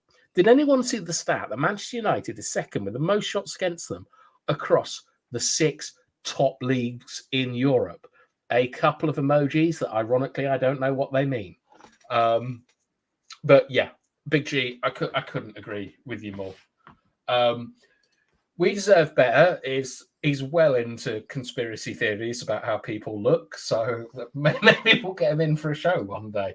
Does this show a lack of trust by Onana in Casemiro? By Onana in Casemiro. Sorry, I had a dyslexic moment there. Maybe DK Wilson, but for me, what I find a lot from United players is I don't think they're taking enough agency. Like, I say this about Maguire quite a lot, and Amonde doesn't like it, but I sometimes think that Harry Maguire takes the easy way out and just gives a pass back to Onana and he boots it. Where to be a top player, you've got to have more confidence and courage in yourself. But maybe it's the system that he doesn't like. Go on, what do you defend him among? I do see throughout games. Obviously, I love Maguire and I watch him a lot. Mm-hmm. Does play ping balls into feet between the lines. He does that more. Only Martinez, I reckon, does that more than him. I have to give Maguire some credit for that. But if he does want to be better, then he's going to have more confidence, play for a more confident team. You just said about Diaz, Maguire fitted playing from Man City. It could probably perform pretty well in a good setup. I just think there's lack of confidence with certain teams. If Maguire plays the ball into feet and someone gets pinched, he knows already he's going to get the blame for it. Yeah, maybe that's true because Martinez does play. Like, I actually don't think Martinez is anywhere near as good as anyone else thinks. Like, I'm not sure he should be a starting centre back for Manchester United. But the one thing he does that I really like is he takes responsibility on the ball, unless it was that game last week where he just booted it at Maguire. And I'm not 100% on board with Big G saying Maguire has been our best defender. I think it's been Johnny Evans, but Maguire has shown the form of a top defender, I think, this season. I think he's been fantastic this season. If you're talking about who the best defenders are, it's got to be Maguire and Evans for me, and then maybe Delot, even though he's a fullback. All right, I want to show more clips before we get into this because I've got some more. Right, this, if you remember, we were talking about different marking schemes and things like this. Yeah. This is verging on parody, what I am showing you, but I promise you that this happened. Let me just press all the buttons. Get that mouse working. Come on, mouse. It's working. Look at that. No problems. In Bigham. Magic. Okay, 17th minute. This is the wrong clip, I think, but we'll see what it is. By the way, all these clips are happening early in the game. You've done... Hang on. This is the clip that I want. Wrong clip, but we'll go with it. All right. I'm not sure what this is, but it's us trying to defend a goal kick, so we'll go through it. Okay? You ready? All right, so this is a Liverpool with a goal kick. It's gone to Kwan's, Mr. Q. The goalkeeper's more central. He's played it back to the goalkeeper here, and the centre-back is now in the right-back position, driving forward, and they've carried the ball over the halfway line. We're kind of compact, but there's a long ball played into McAllister. He plays it back for Sobozai. He's got a lot of space here. God, that's badly animated. I apologise. This was an earlier animation. It's not a great one, but I've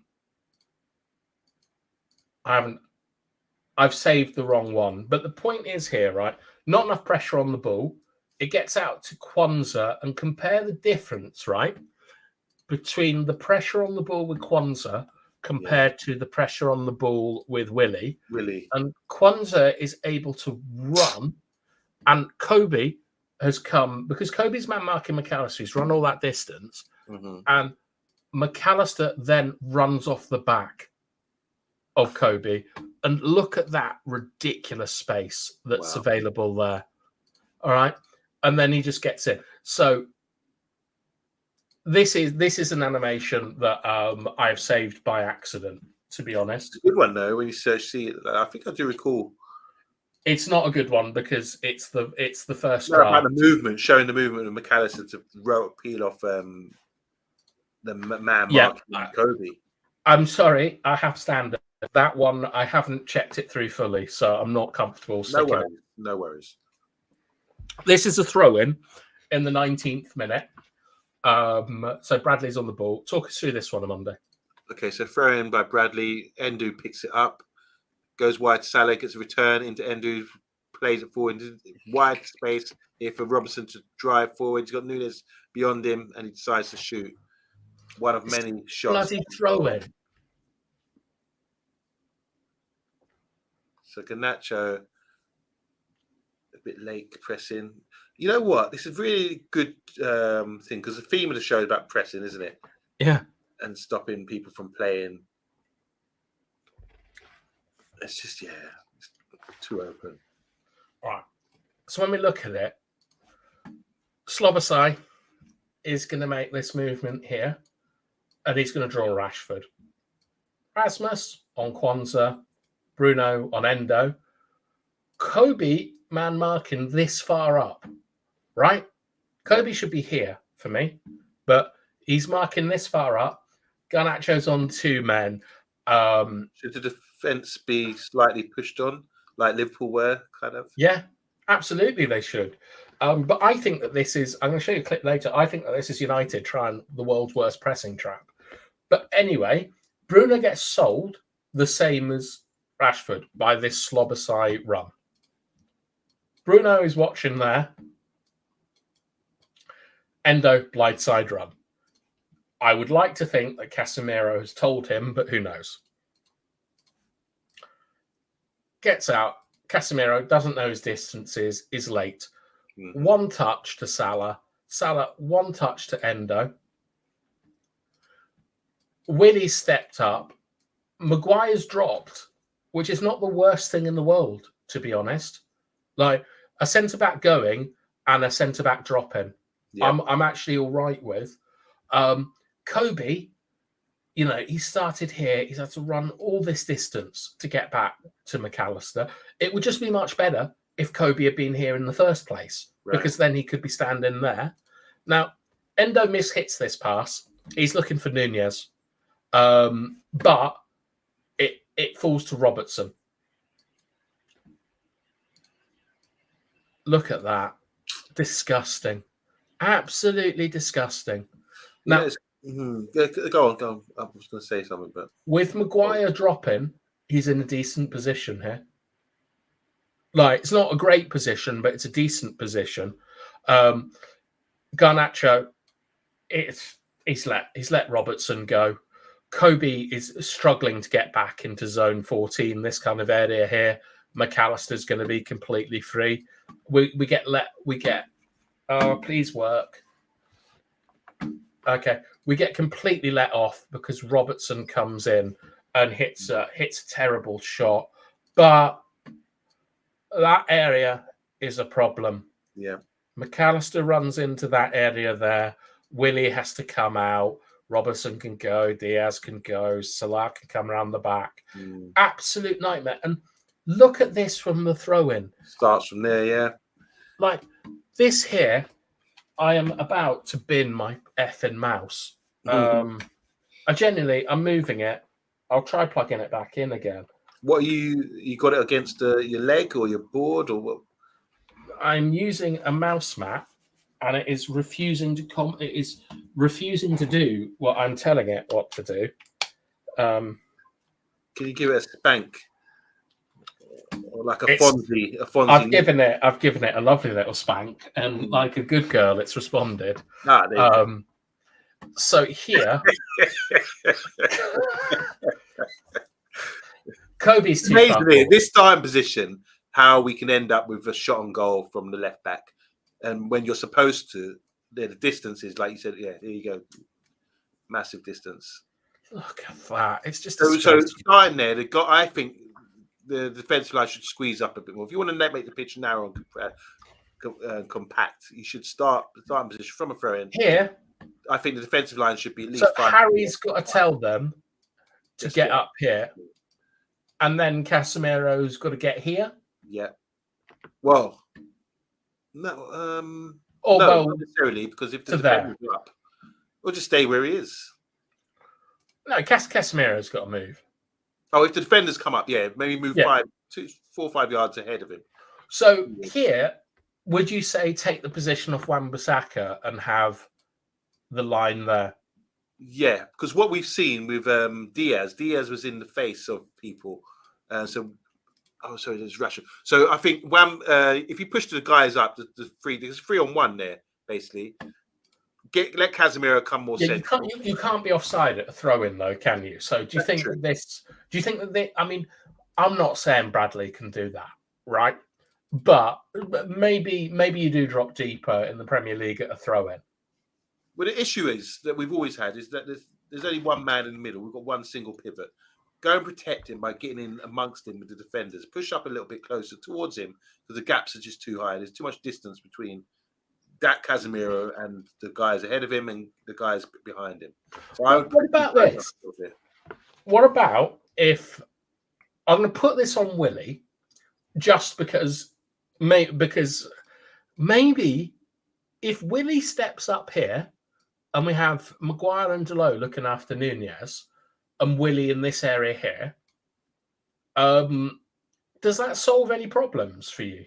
Well, it gives you maybe Delot could do it, but it gives you sort of a double pivot. Yeah, would help out a lot. So maybe Delot could do it and Maguire could come across. But it would solve a problem, because this is how Endo starts. Obviously, if Endo still does what he does, he's not going to be as effective. I suppose Willie actually kind of has done it because Casemiro is too slow here and Willie runs in. Maguire drops. Salah is getting cut out here. And then you think that these are 1v1s and it's that kills you. I'm not sure, but this is just awful. Yeah. All right. We're running out of time, so I want to whiz through all the things that I have done. I'll have a little look how much we got left, and you can tell me if there are any fun comments. Okay, so this one from We Deserve Better said, "You've inspired me to go and watch these again. We'll talk about them game. Any chance you can timestamp that will correlate when these incidents are happening? It's all between early on in the game, isn't it? I haven't seen anything beyond the 19th minute. Also, can you show actual match imagery as a half a screen along next time? Pretty please. We can't show moving in the images, but the animations are good because it shows you the time and you can go and check out the times as well. We Deserve Better. If you look in the top left of any animation, I've put the minute that it happened in, so you can go back and look for yourself.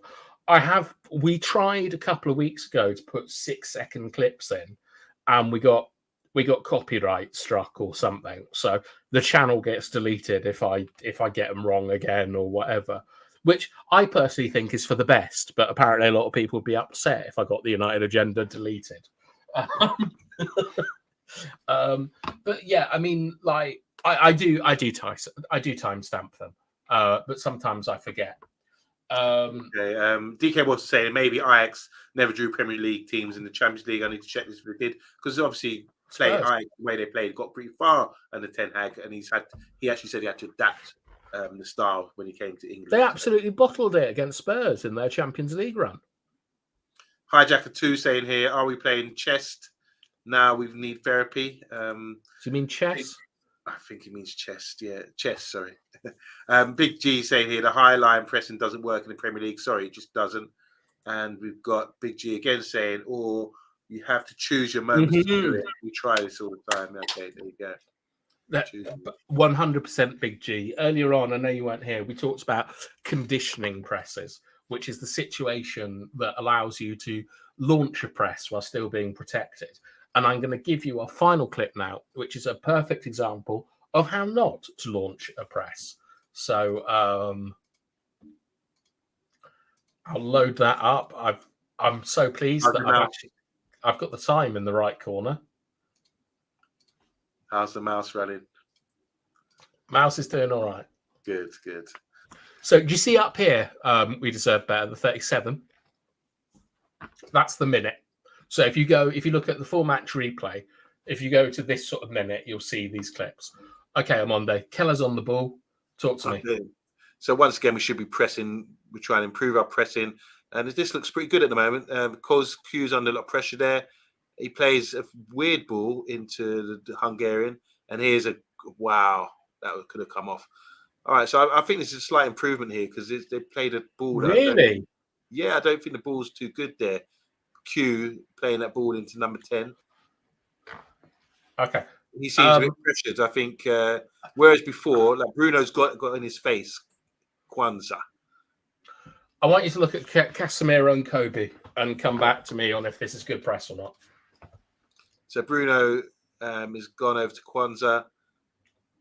Kwanzaa can play to Endo, but he plays it into an area where he's closed down to number 10, and he has to play the way he's facing. We kind of dictated to him where to play. But you wanted me to look at Kobe, who's pressing the number 8 and number 5 here, and the Hungarians in behind them too. That's our midfield, Amonde. Casemiro and Kobe. This is utterly ridiculous. And so maybe Dalot should be on the Hungarian. Well, watch what Maguire does. Is this the system? Oh, wow.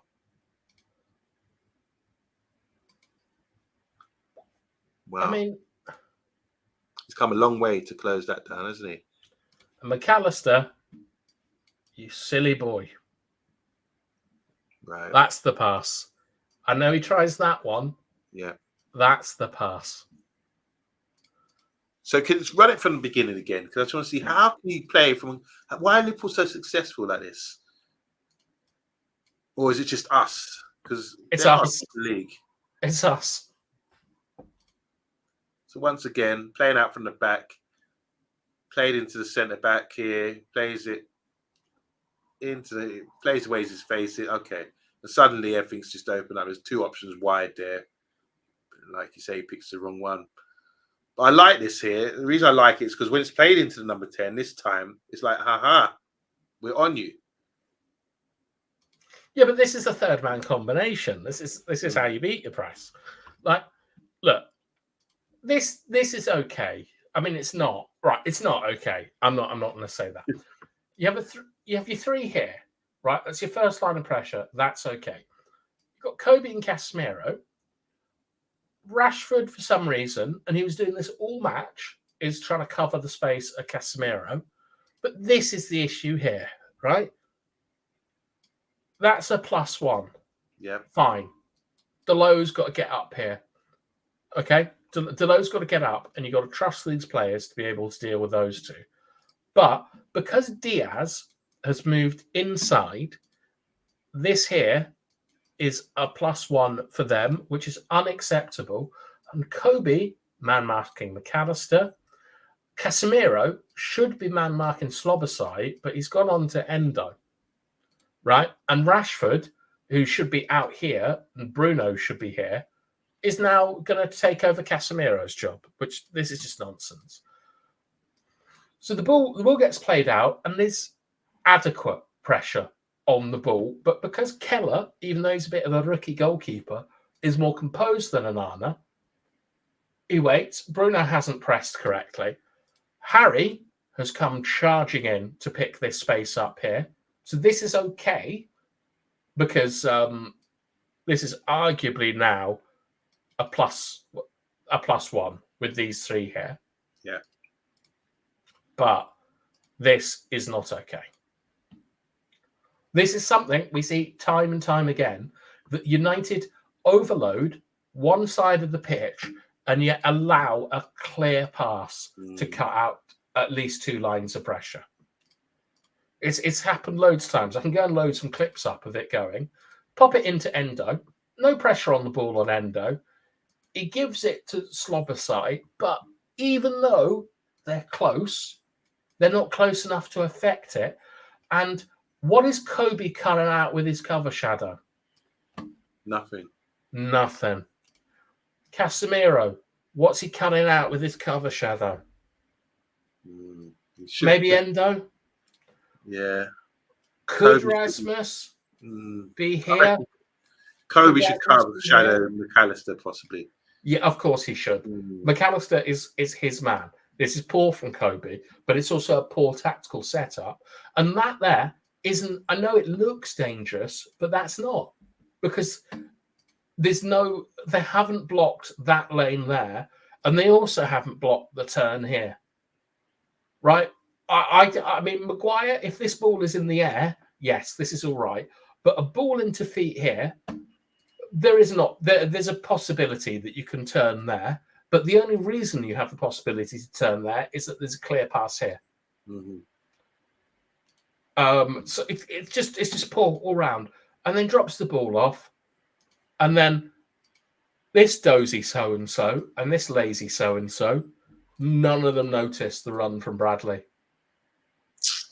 and it's a poor ball, and we get killed if it's that. If that ball goes out there with Robertson and Vince, we get killed because you then have that overload.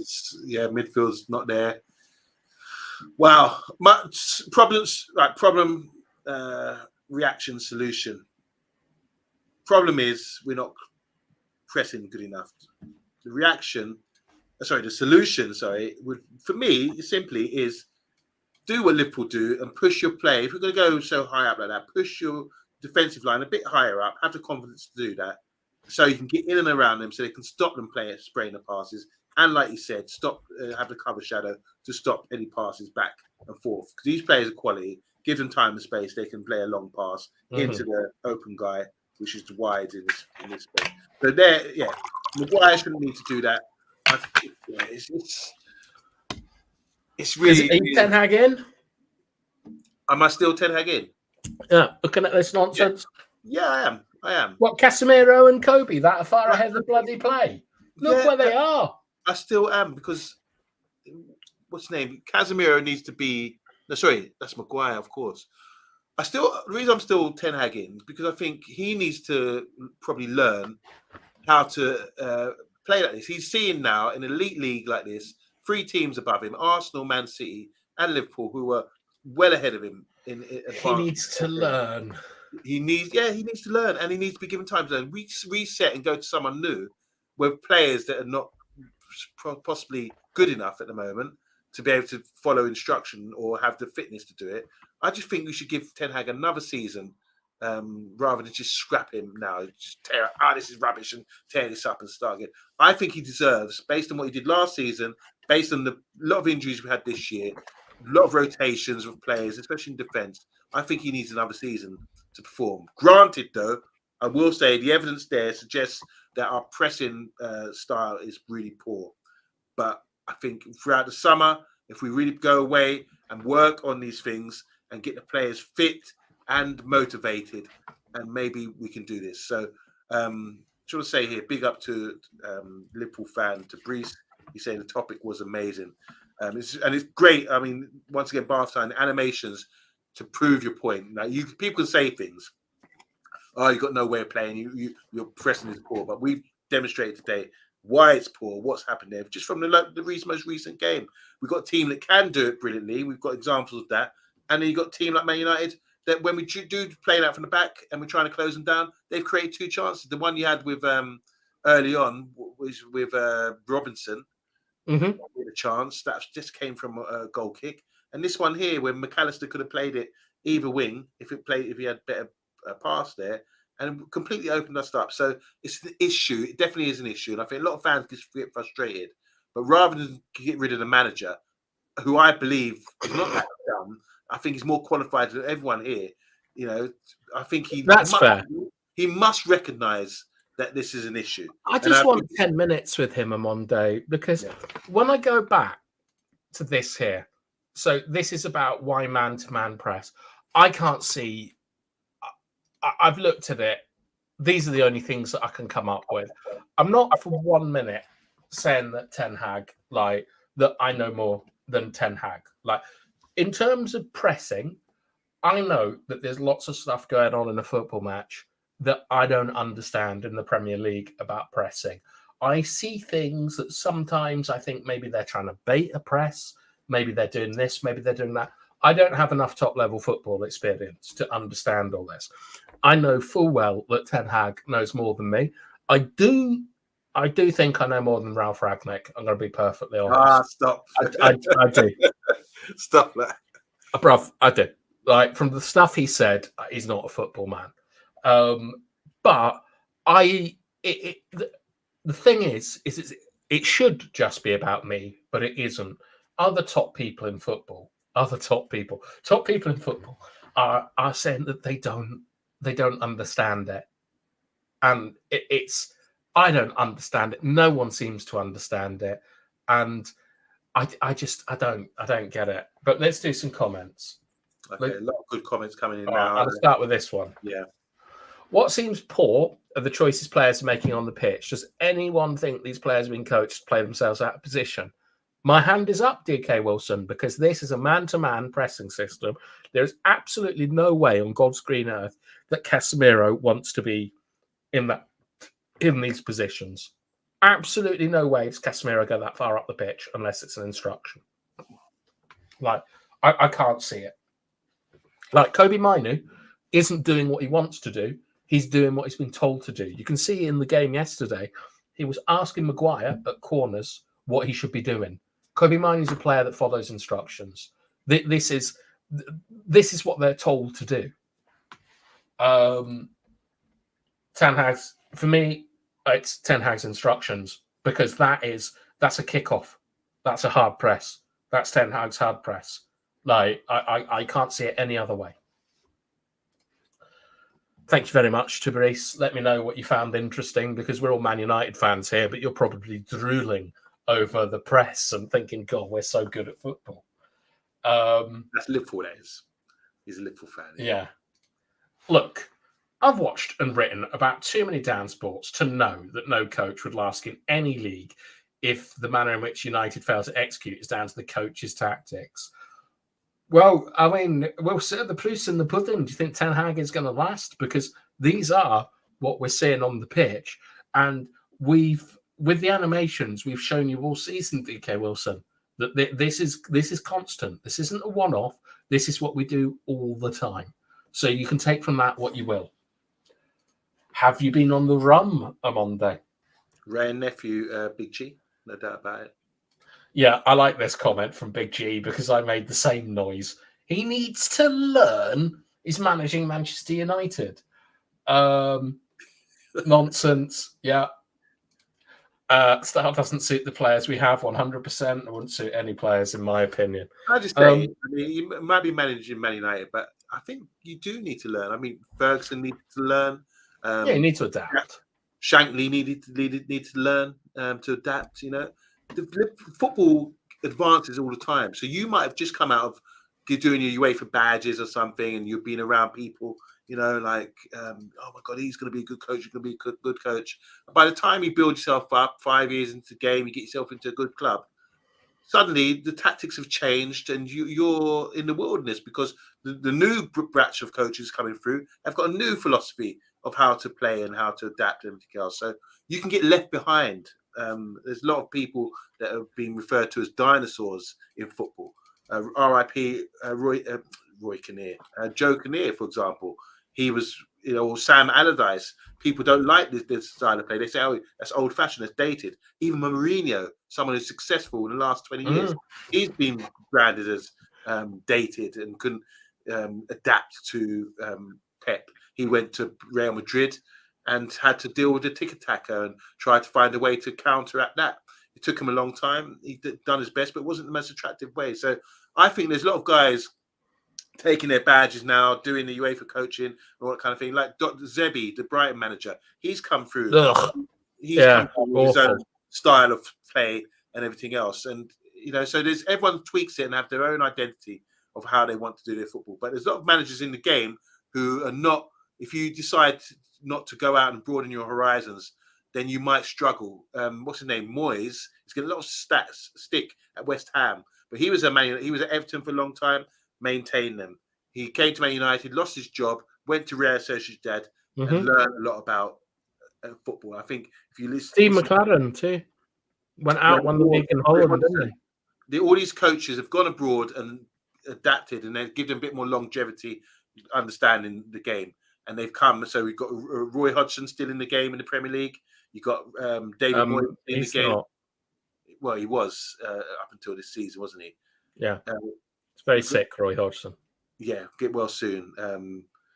But what I'm basically saying, he's been abroad and adapted. Right. So I think what you're saying is something that I've talked about in private quite a lot, which is that if you play 90% of your football games within a 250-mile radius, you're not going to have much exposure to football, because you're only going to get, for example, you're only going to get the English way of doing stuff. Yeah. So there are people like anyone who plays football and has played it for a long time, I've got a lot of respect for, right?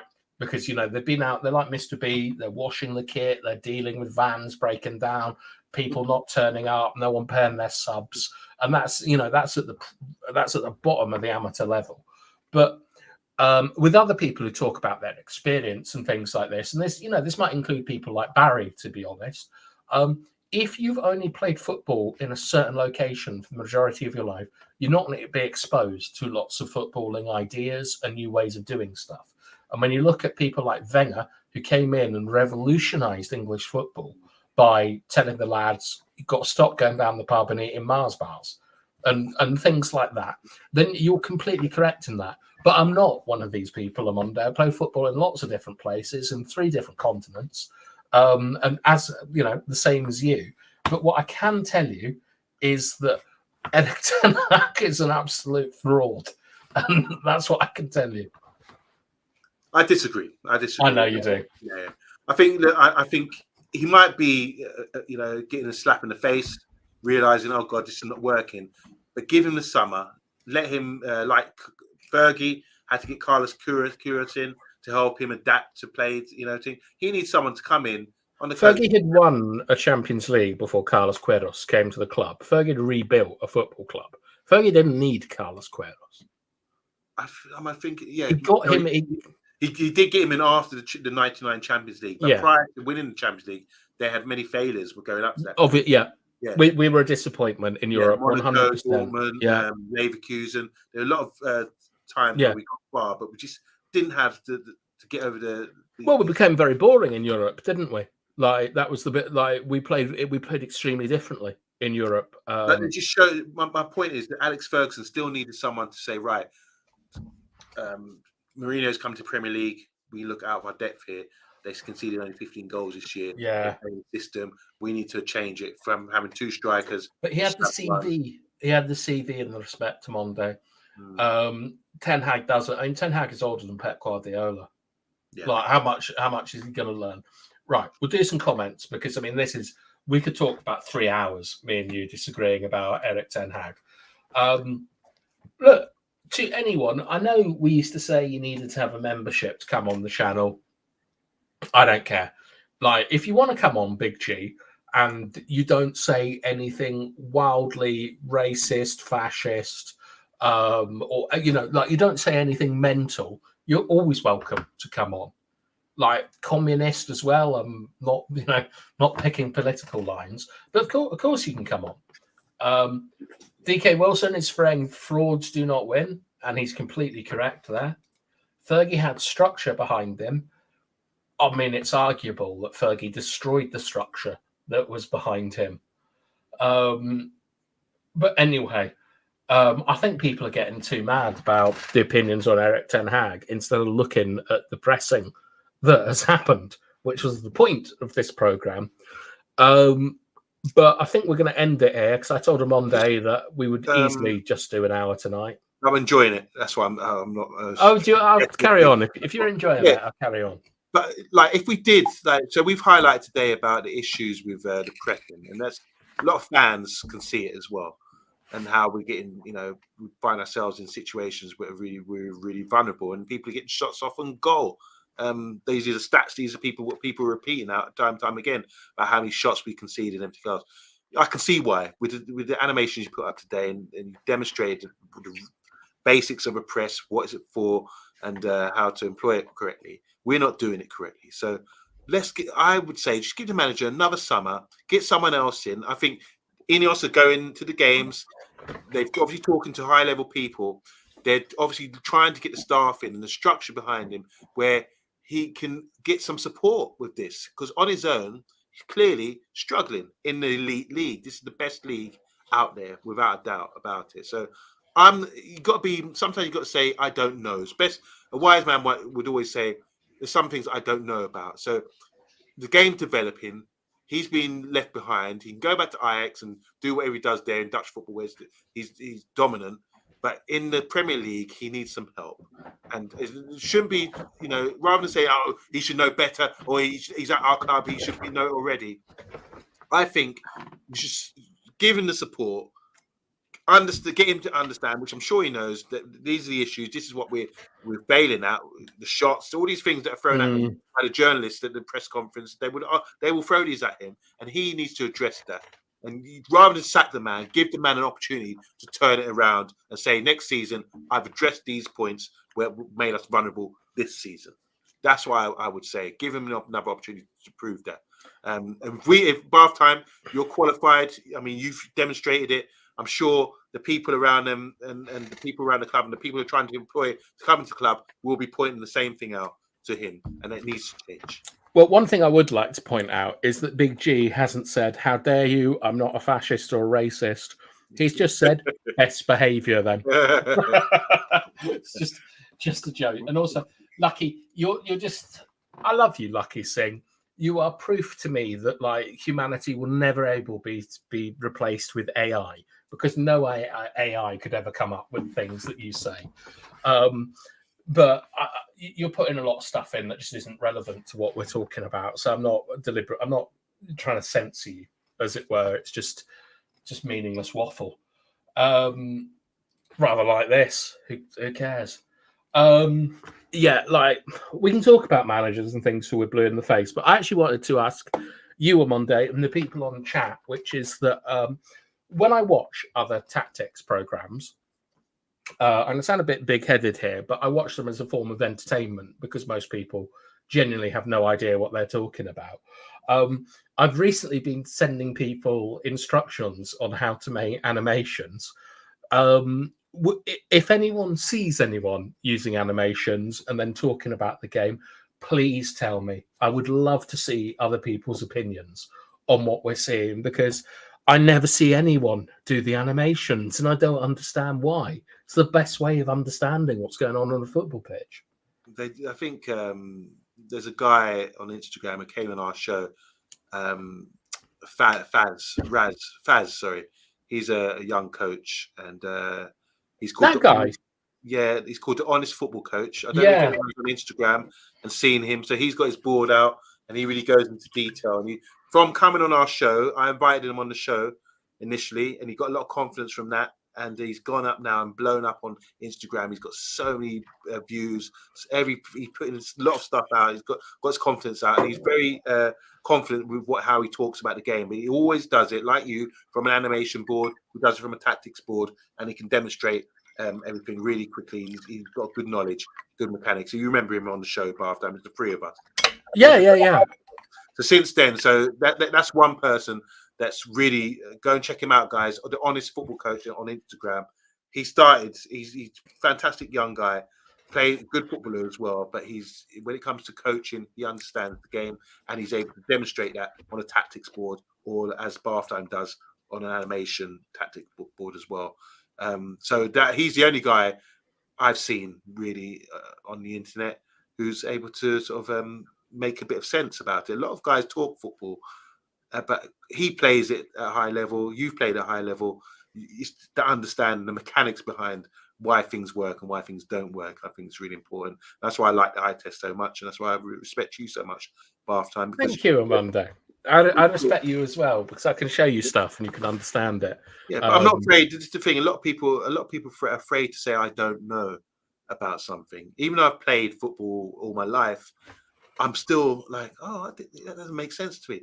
I really didn't know that. Or a lot of people don't do that, and that's why I think people struggle with maybe ego to say, I don't know. Or if I'm asked a question, why is this happening?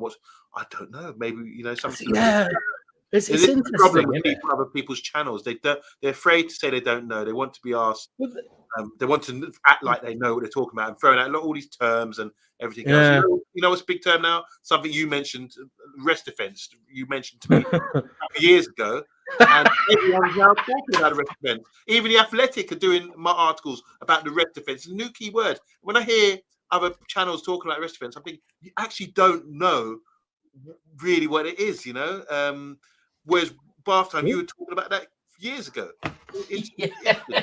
Anyway. But, first of all, we deserve better. I am drinking Calpol with some medication as I'm still a bit sick after my brain infection. But I hope to be back on the booze this weekend. But Amanda, you make a really good point. So me and Amanda and Dora were talking the other day about my complete dislike of a guy called Plato or Platon, if you're from like a Spanish-speaking background. And what I find a problem with YouTube at the moment is that when you debate or you make an argument, the whole point is that you're trying to come to get a better understanding of the truth. What happens on YouTube now is you're trying to be right. And this is something that I don't like, because if you're right, there's no way of learning in it. Like you can't learn anything. So like when people are always like arguing with me about Scott McTominay or Harry Maguire or Casemiro or something like that, it's never about me like learning something new about football.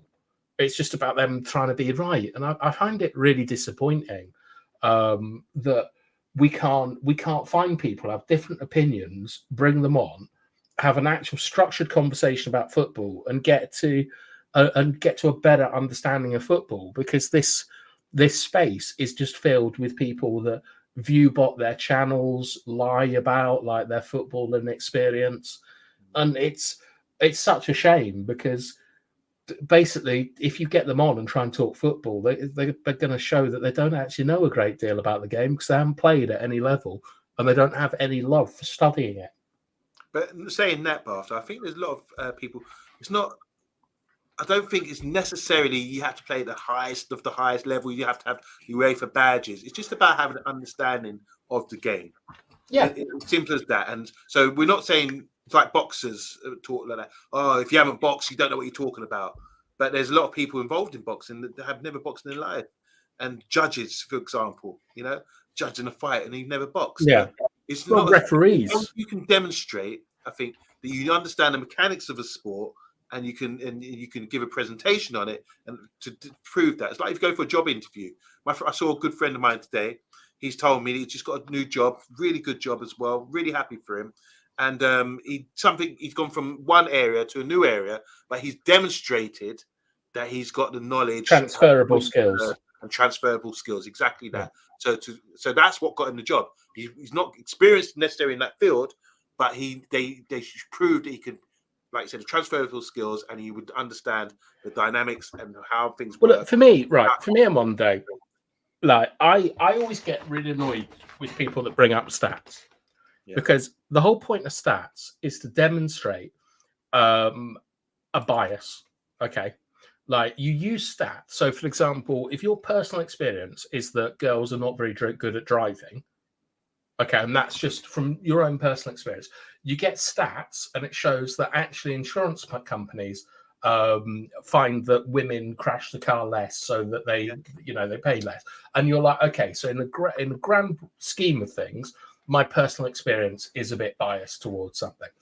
When people talk about like the level of football you've played at, I'm not really bothered about what level you've played football at. It's the fact that you need to play football in order to sort of apply your experience to what you're seeing. So there are times where, like, Enzo did a pass the other day against us that took Kobe Minu out of the game. I know that pass, and I know that like Kobe should be expecting that pass, because I've played in the park, or I've played in youth development leagues in Latin America or whatever. The point that I'm making about is that YouTube is no longer, and football tactic discussion programs are no longer about trying to arrive at a truth. They're about trying to build someone's ego up, or for people trying to be right or wrong. So I do think that you need some practical experience of football in order to talk about it. Like, if Stephen Hawking got wheeled in and why are you teasing? You're trying to tempt me out, aren't you? I'm not. Very good to that. Yeah, very... No. But if Stephen Hawking, by the way, people, we had a wonderful discussion. We done a show yesterday, post-match show. Me, Dora, and Bath Time. We stayed on for another hour and a half, maybe 2 hours, having a wonderful discussion about life. Yeah, it was really, really fun. And that's got nothing to do with Stephen Hawking. What I'm talking about is that Stephen Hawking, I'm not going to think that Stephen Hawking's played in a pressing system or understand or practical experience of man-to-man market. Maybe I'm being unfair, but you need your man. You need some. Imagine him trying to communicate. Drop into the store. What do you want me to do? Hold on. Pick up number 6. That's what I mean. Is that you need some practical experience to it, and I mean, I'm not calling out a particular channel, but I was watching a channel the other day, and I gave an opinion about something, and I got called an idiot by a guy that was very fat and looked subterranean, like a mole man. And I remember thinking, you can't be talking to me like this because I know you haven't played football, which might be very unfair from me. But I do think you need some football experience. So I suppose what I'm getting roundabout to is I am considering sending out the clips that I make for the animations to people that do tactic videos in our space. So less than 10K, 1,000, whatever, 1,000 subs, and seeing how they do, because we really need to improve the dialogue around football, because I genuinely think everyone that watches the eye test should know so much more than everyone else, because of just how much, it's between me and Amonde, it's almost 50 years of very high level football experience and stuff like that. And every time we get someone like Tabrice on, like people who are out there in the trenches, I think that they get quite a lot from it because they're football men. So I want you lot to tell me people who I can send the clips to, and then I can laugh at them for not knowing about football. This is the thing. I think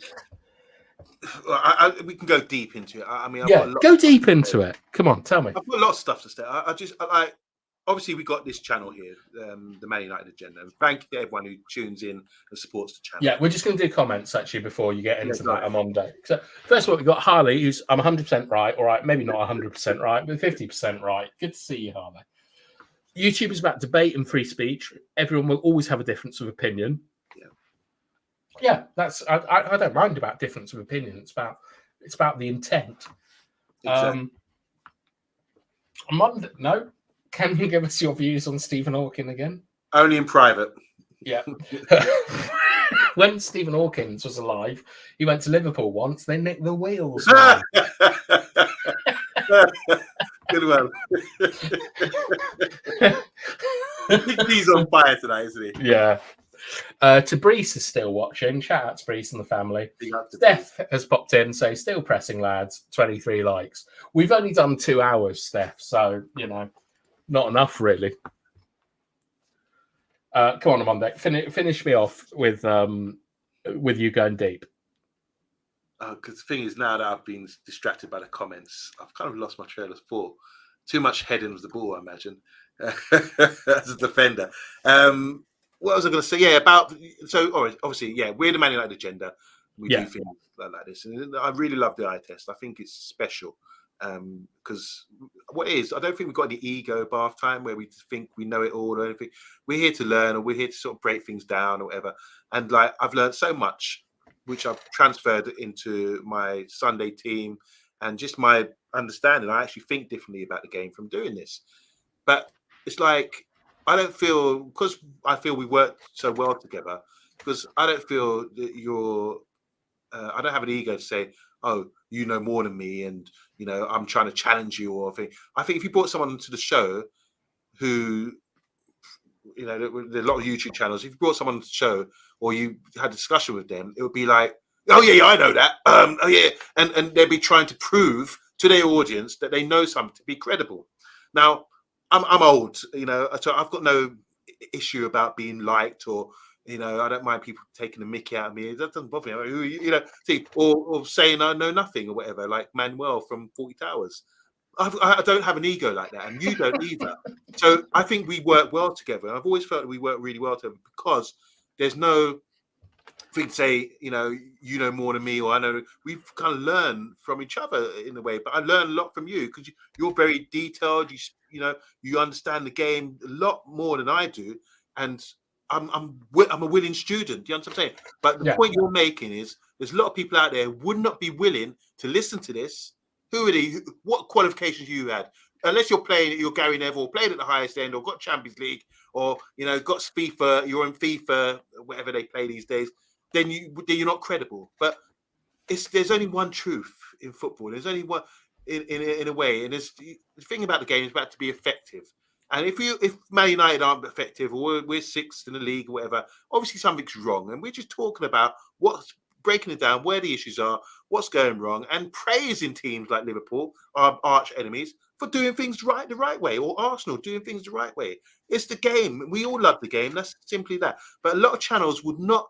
My point is, a lot of channels would not have a lot of people don't have the ego to accept, oh, I'm wrong. They want to be humbleness. Yeah, or humble themselves to say, oh, okay, I'm wrong about this. You have your opinion about things, justify it, back it. A lot of people say Ten Hag out, and it's getting stupid now, because I remember the Wenger out brigade at the time, even though he was always getting in the Champions League, and they changed stadium and it was a project or whatever. They all said Wenger out eventually, and it became infectious. What I see with Ten Hag at the moment, because we've taken a dip and our standards want to be up there, it's okay for Ten Hag to say, I'm wrong, or maybe I'm getting things wrong here. It's okay. Just, it doesn't, it's less, if he can learn, if he's got the right humbleness and everything to say, sugar, I'm getting things wrong here, and then turn it around, as other managers I suggested earlier have done and been better for it, then it's all good. If he hasn't, then maybe he should go. But I want to give the guy opportunity to turn it around, and I want people to say, I want other channels to consider that sometimes. Don't just say get out because it sounds good and you want to get views or whatever. Yeah, it's the method. Break it down. We've gone for 2.5 hours here. Break it down, have a sensible discussion, and then decide at the end of it. Now, Bath Times sort of of the opinion this is not acceptable, and I agree with you. There's a lot of stuff that we've highlighted today that's not acceptable for us. Well, reason why we're not doing well. But if we fix these, if the manager decides I'm humble enough to fix these problems, we might improve and we might be better in the future. I repeat my last point. Man United under 18s whooped Liverpool. Stupid scoreline, maybe 7-8, 9-1 the other day at the weekend. That suggests to me we're doing something right, because prior to that, the whole setup was wrong. Nicky Butt, whoever was in charge before, the last few years, we haven't really done well at youth levels. Only a couple of years ago, we won the Youth Cup. But prior to that, we haven't developed that many players. And now we're starting to see a change. So I start to say, look at.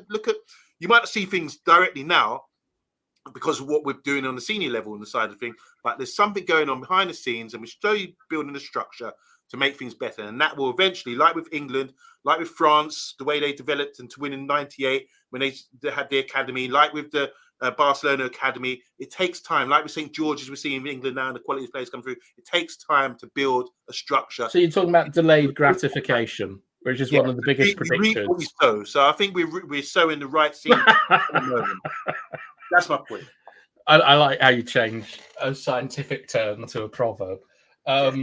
Right, I'm going to do some comments, and then we're going to go up. Hobcat Hawken. Stephanie. I like that. I can't say that. Lucky Singh is saying that the manager, it's like being with a girlfriend that's not happy with you. Girlfriend doesn't want to be with you. You're trying to be with her. This old channel. Lucky Singh's just on another planet, and I hope I get to visit you one day, Lucky Singh. I did say this. Finish me off by going deep. Nice to see that we'd better picked up on that. And so did Big G. So, did you ask him to go deep? Get a room, lads. You from Brighton. I'm from Corby. Big G, you cannot come on the show now. We've asked you not to be politically correct. Come on. And look, like we deserve better. It just doesn't happen in Brighton. Knock on your neighbour's door. I was just saying, room for one more. Oh boy! Absolutely howling here. And then, that's funny. And then Lucky Singh says, "You cannot keep blaming managers." That's an old line there, and that's a good comment. Lucky Singh, that maybe if you keep repeating the same mistake over and over again, like maybe it's on you. When Bath Time said, "Finish me off by going deep," I think you misunderstood him. No, that was exactly the content that I want, the context that I wanted to get across. Like, look, you know, you've got to get good at flirting, boys. Like, it doesn't matter, boys, girls, something in between. Just, you know. Oh my days, this is funny. All right, we're going to get in trouble from Mr. B because Mr. B hates it when we go too long, and we've gone far too long. He likes quickies. Get that clicked on the show. All right, I want to say thank you so much to everyone that has been watching. Thank you.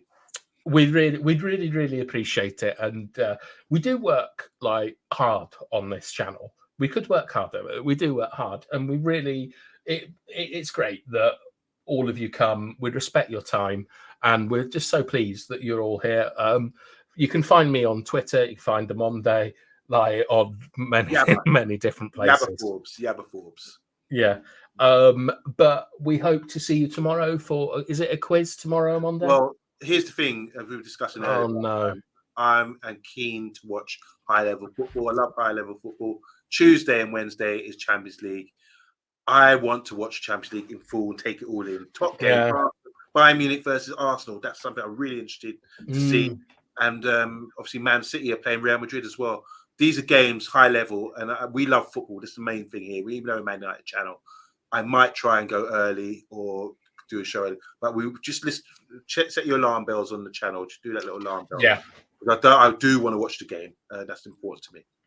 Me too. And Stephanie is saying pressing or penetration. I'm confused now. And as Pat would say, desperation. Or yeah.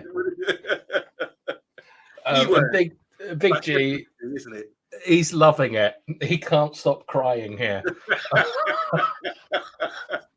I'm glad. I mean, maybe it's like a 1970s show. Like, what's that one about? Oh, excuse me, madam. Or so, are you being served? Are you being served? Yeah. Suits you. And is it Suits You? That's the Fast Show, isn't it? Oh yeah, it's a Fast Show. Which this wasn't tonight. Just a quote from from Are You Being Served? Only me? No, not only me. That's Harry Enfield. Yeah. It doesn't matter, but yeah, all these sort of carry on innuendos, really funny. Like, look at that. As you're talking about 1970s like homosexual sitcoms. Tabrice is going, this is one of the best political podcasts out there. Yeah. Great episode as always, guys. I made extreme on some things, but I respect you guys tremendously. As always, DK, you're more than welcome to come on a show as long as you don't say anything outrageous like go deeper and finish me off. Can I say to DK Wilson, we really do appreciate DK Wilson coming on and really supporting us all the way from the States as well. I always thought that soccer was like rejected, but your knowledge of the game is massive. And I mean, you mentioned earlier, I've learned something about you today about the studies you gone into sports, and you've always sort of professional tennis player, I think, DK Wilson. I'd love to know more. I mean, I would love you to come on and we can interview you one time, because you intrigue me, man. The way you talk about other sports in so much detail, and then do the parallels with what's going on in football, and every subject you got covered. So I'd love to have a conversation with you on the channel one day, DK Wilson. Enough respect to you, bro. Oh, and before I forget, we are going to leave in a second. An exciting announcement that I'll tease now is that this summer, because I hate the transfer window and I hate hearing about other football players at different clubs, we're going to be having a special show where me, Amonde, Dora, and Stefan are going to play Dungeons and Dragons live on stream, which I'm really excited about. So, like, stay tuned for that. It's going to be called Bath Times and Dungeons or something, which I'm going to treat Sarah to a little bit later. So, thank you so much for watching. This has just got stupid, but I really enjoyed tonight's show. But I'm nearly I'm crying. The jokes, you guys, man. Stephanie, Big G, we deserve better. Funny stuff, man. Love that. Yeah. All right. Look, we're gonna go now. If you're watching in the comment, if you're watching later, leave a comment. Thank you so much, everyone, for watching. We love you all tremendously. Big up, Bath. Thanks again. Brilliant show. Really good stuff.